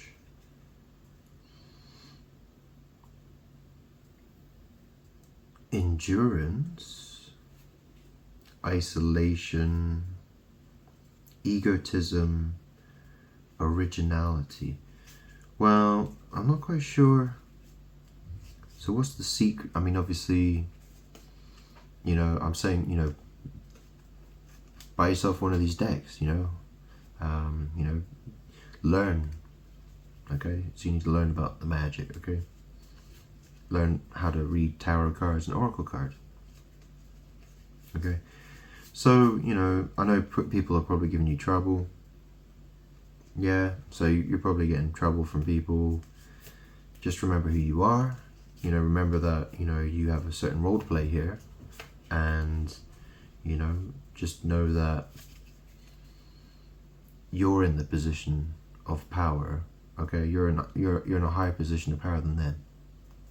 Okay, you're working with me, God. All right, so you know,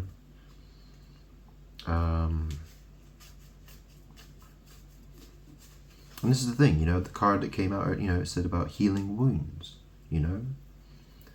That's the thing, you know, when people, you know, for me, you know, people have really, they've hurt my, you know, the world doesn't want me to feel good about myself. The world wants me to hate myself. So, you know, I get to rub people's noses in it. And you will too. You will too, okay? So, where it says, you know, egotism, originality, well, just know that, you know, the role you're playing, you know, it's about, well, you know, healing, you know, don't let people push you around, you know what I mean?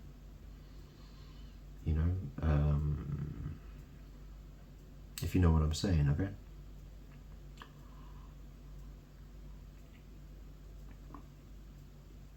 Oh, sorry, my explanations might not be the absolute best right now.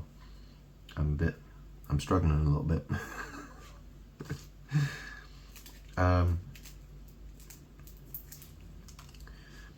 Yeah, so the great thing about having loads of tarot decks, and I should probably do it more, the thing is I've got so much stuff, I've got so much junk all over the place. I've got, well, junk and cards and rubbish and books and watches and computer stuff and whatever. But the great thing about having multiple tarot decks is that, you know, you can have multiple stories all going at the same time, you know, and you have multiple cards for doing confirmations, you know, like if you don't know what a card means, say, okay, what does that card mean then? You know? Get another the deck, you know, and be like, okay, so what's that then? What's that? You know, you can ask questions all the way along. You know, you can do tarot, there are tarot spreads. You can try, yeah, there's all kinds of, you know, but yeah, having a couple of tarot decks is a great idea. Quite often I will shuffle a deck, and I'll literally do all 78 cards, and then, you know, I'll have that as a story, and, you know, there'll be parts of it maybe I don't understand, so, you know, I'll go onto another deck and I'll do all 78 cards, and then I'll do another deck and I'll do all 78 cards, and I'll see, you know, what kind of messages are there between the different stories and decks, you know, and I'll see if I can figure things out that way. You know, there's loads of ways of doing it. So,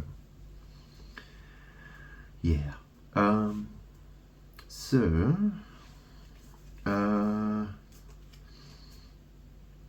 Achievement, fortune,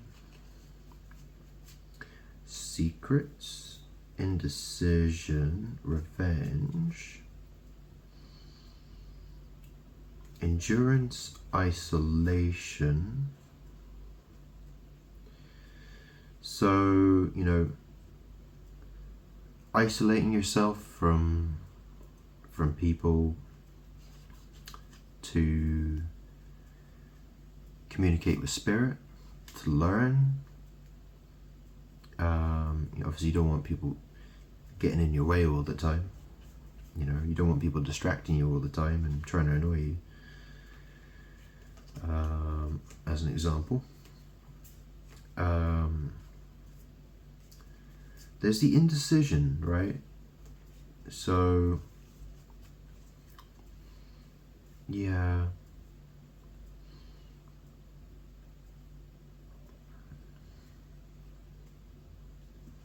Yeah. I think it can be quite difficult sometimes, you know, like you look at people, you hear what they say, and you know, it's kind of hard to see how, that's the thing, you know, it's kind of hard, you know, that's the thing. Demon possessed people can come to you and say nice things to you. They can, you know, they can sliver their way in to get to what, you know, to do what they want to do. That's the thing, right? That's the thing. You know, you gotta, you know, understand that people put on acts, okay? the demons will try to worm their way in, okay? Understanding that's what they're doing, you know, just be aware that they will do that, okay? They will try to interfere. That's what they do. So, you know, if they don't love me, if they don't love God, then that's me. If they don't love me, you know, if they think they call me a liar, a loser, you know, a fake, well, just understand that, you know, they're spiritually dead, okay? They've got a serious problem, a very serious problem. So, you know, be wary of them.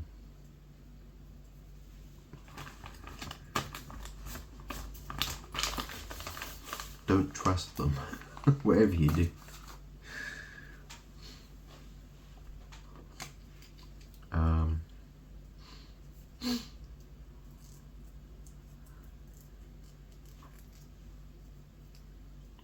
I mean, obviously, you know, like if I order, you know, a burger from Burger King or something like that, you know, well, you know, I can probably trust the guy to cook me a burger, but, if you know what I'm saying, but, probably, maybe.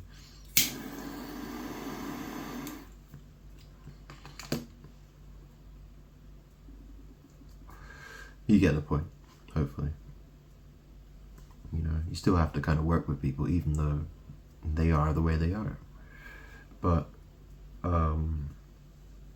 you know, you have to have boundaries, you know.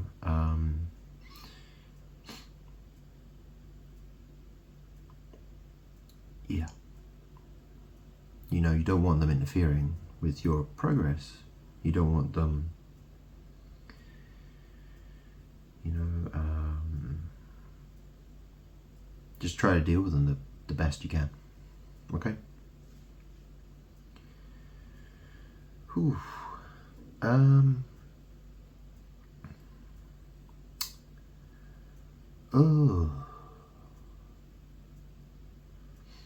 What else can I do here? So let's try and figure out what this, yeah, well, so idealism, achievement, fortune, secrets,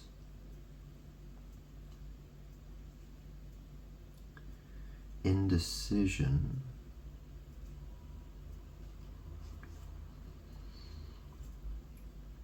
revenge,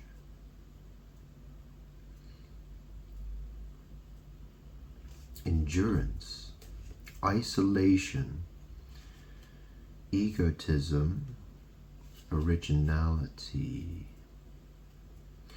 So, yeah, I'm not sure what the revenge and the endurance and the isolating yourself. You've obviously got to isolate yourself from something. Okay? I'm not sure what the secrets would be, or it's maybe something I don't know, or it's, you know, maybe it's something that's unexpressed. You know, maybe there's something that you haven't expressed to people. I mean, that's the thing, you know, the story, you know, the flaming sword, you know, the flaming sword, it's like a magic, you know, it's magic, truth is magic, okay? You know, don't be ashamed to express truth, okay? You know, I'm God, you know, why be ashamed? You know, why, if it's not something to be ashamed of, then don't be ashamed of it, okay?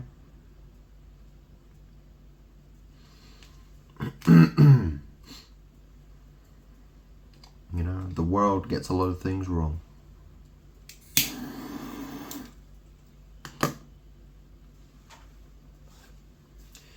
So let me. Oh whoa. Okay.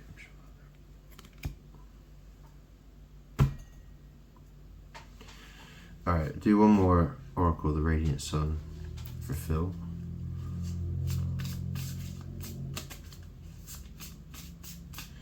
Anything else?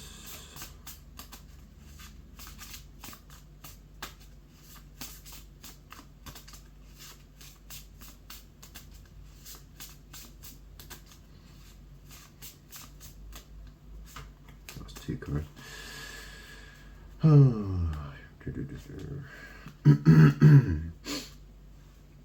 Got Romance and Rebellion there.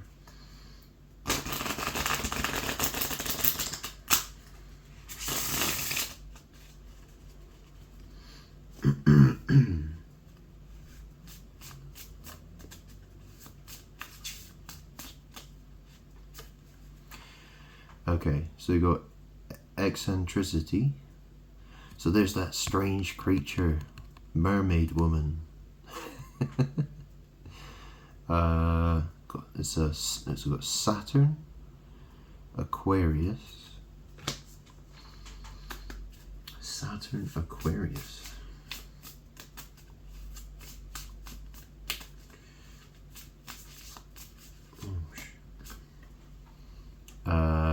Domination. So there's this strange looking creature with boobs, and then there's this domination. Yeah. Yeah.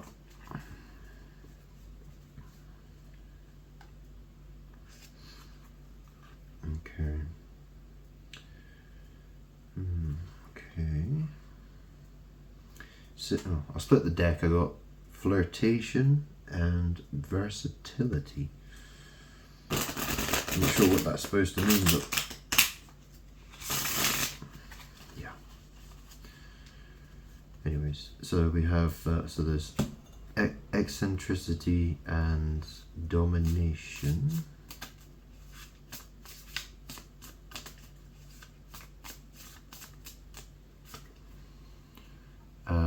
Revenge. So there's the Revenge card that's come out again.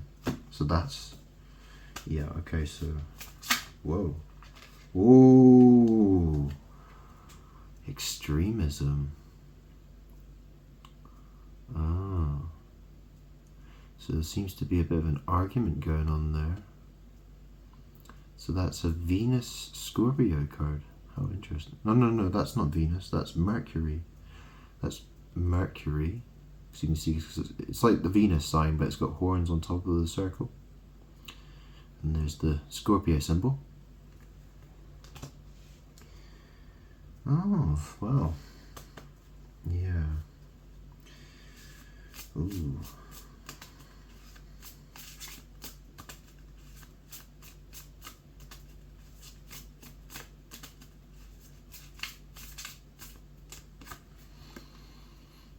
And then there's Empathy. Okay, so Empathy. So look at this card. So there's a man with a dog, or a child with a dog, I'm not sure. There's a bird. It's carrying some sort of jewel. It's weird. Yeah, it's like a bird and it's carrying some sort of jewel or something. And there's an ear. So obviously, you know, empathy, well, you know, having a listening ear.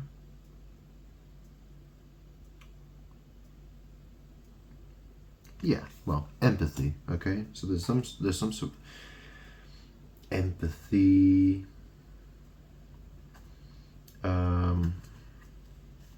Okay, let me split the deck here. So you got Speculation on one side and Choice on the other side. Okay. Speculation and Choice.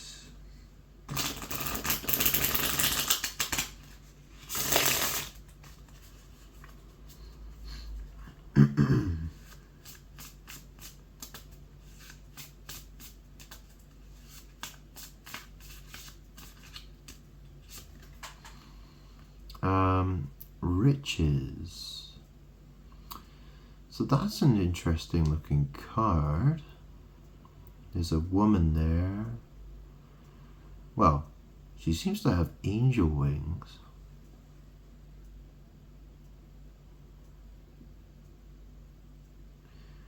Yeah, she got some sort of snake around her arm.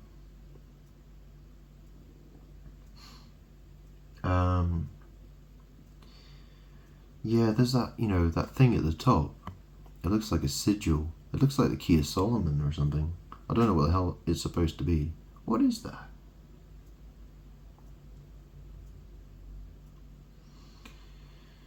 What is that? It's got empathy and riches. Okay, so let's keep going with this.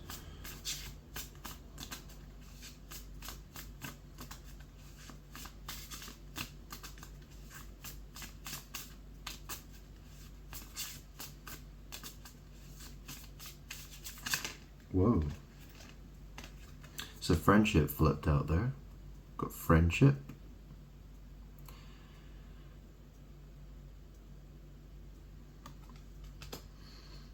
And power. It's Moon Scorpio. It's a Moon Scorpio card. How interesting. And then there's convention. So, convention. Yeah, okay. Let's get another card. Whew. Okay, got two here actually. So there's assertion. There's a dragon and a guy fighting the dragon. Could be St. George maybe, I don't know. That's the Sun and Aries. So assertion. And obviously Aries has the ram's head. Okay. And also Aries is, God of War, Aries. Then we got caution. Okay, so there's some sort of caution here.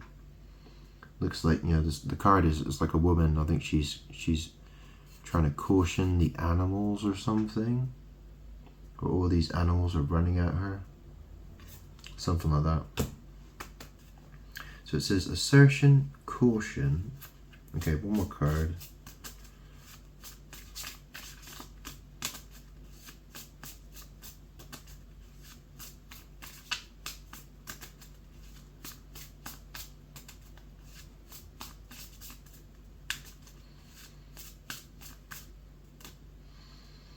I'll take that one.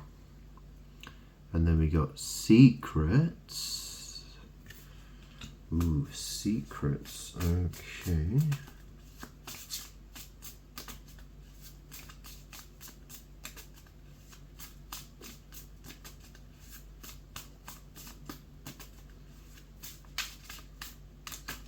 Whoa. Got companionship there. Companionship. So secrets and companionship.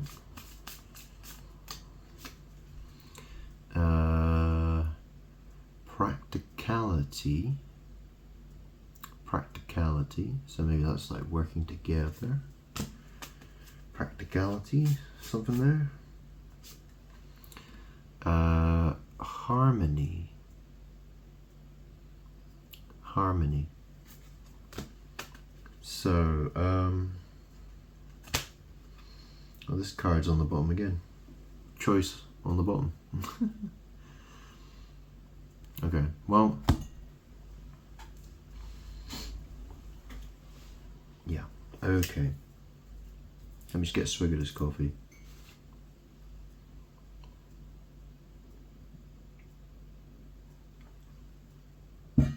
Oh.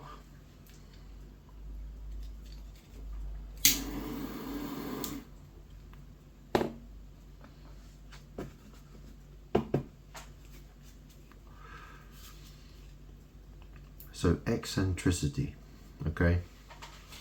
That's the strange creature woman. Yeah.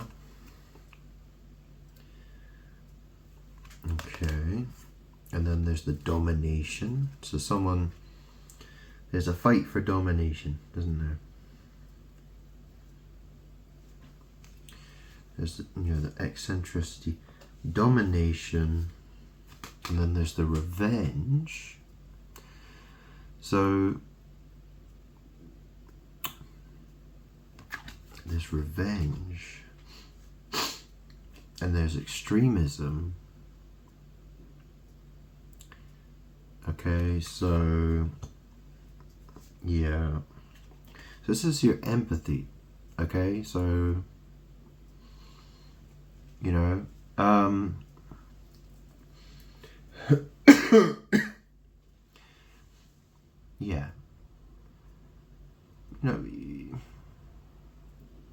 Stand in the truth. Yeah, but have empathy. Okay? Stand in the truth, but have empathy. Okay?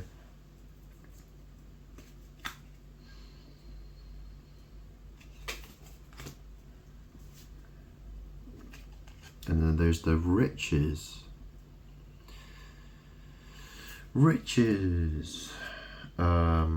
Friendship. Friendship.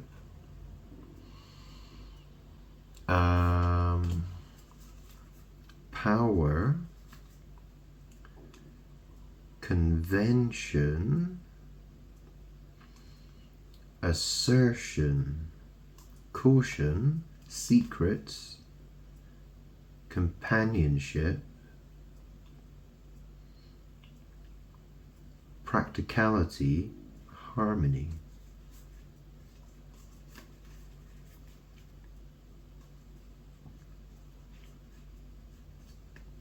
So that's interesting. So it has caution, secrets, companionship, practicality, harmony. Yeah, it's interesting though, isn't it? I mean, obviously I don't have any friends. It's a bit different for me, isn't it? If you know what I'm saying. I mean, I don't socialize. My social life is, I don't go out drinking with people or anything like that, right? I don't have people I text or anything like that. Nothing. Okay.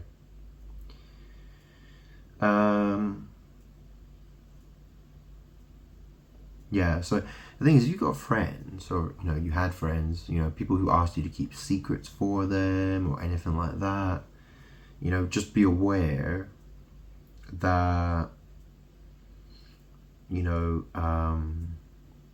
truth is important. Just know that truth is important, and that hiding things can have detrimental effects. Okay, it can be a bad. It's energy. It's not gonna help you if you're hiding people's dirty secrets or stuff like that. Okay. So it says here, caution. Wait, what? Yeah, it says So it says caution, secrets, companionship, practicality, harmony. Okay, so try to think about what that's talking about. Okay.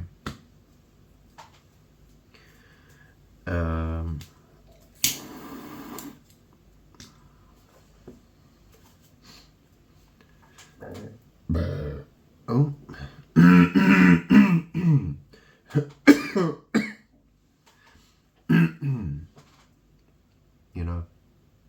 It's interesting, like when I, expressing truth, especially, there's some things that can be a bit uncomfortable or a bit awkward. I just try to think of myself as a bit of like a clown. Like like they talk about the sacred clown in the well, that's, yeah, what I mean, just try not to take yourself too seriously. Just, you know what I mean, tell the truth. Don't You know, don't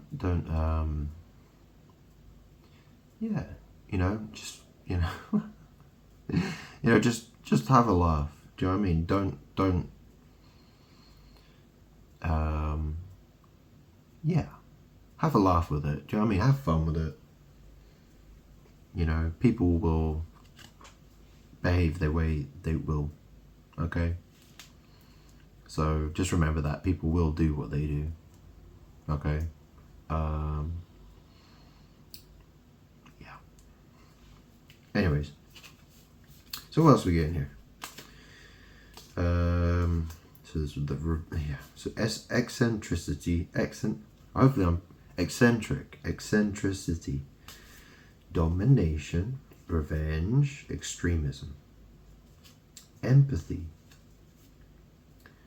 riches, friendship, power, convention, assertion, caution, secrets, companionship.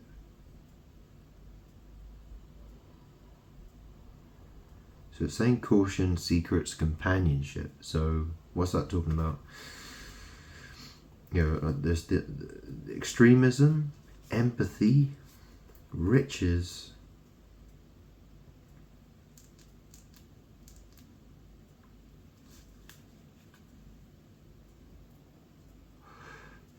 friendship, power,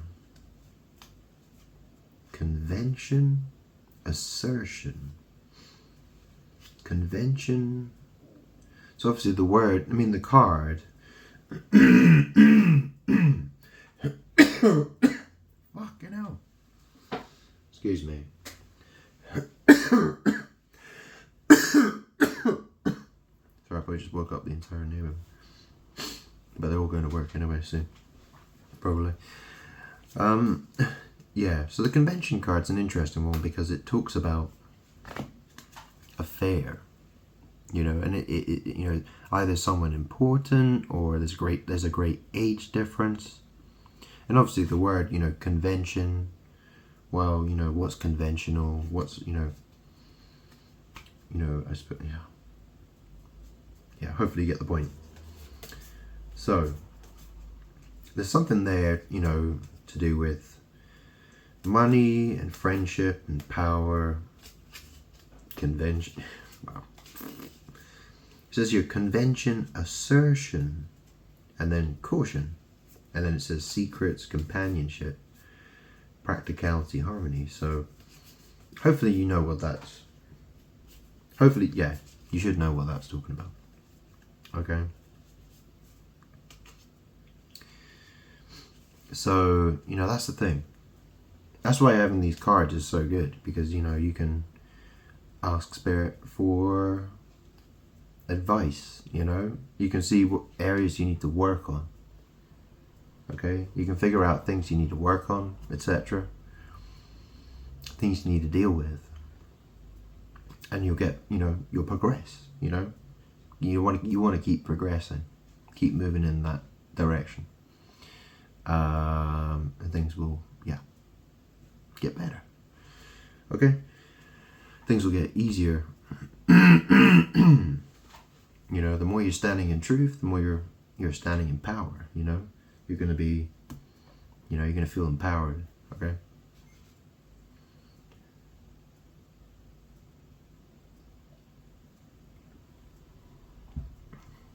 It's a magical journey.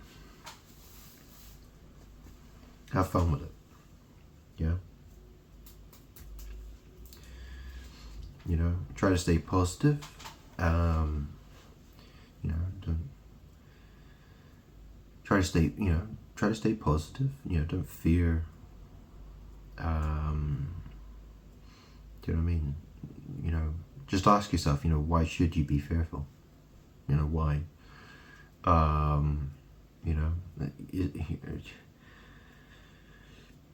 It's really, I can't imagine there are many situations why you should feel fearful. Have faith, things will go well, okay? And that, things will get better anyway. You know, you have ups and downs. You know, things. You know, you'll encounter the odd problem. Yeah, but you know, you'll get past it. So don't worry about it. Or try not to worry about it too much. You know what I mean? I mean, obviously, you know. Sorry, it's I'm really struggling here. But hopefully you get the point, okay?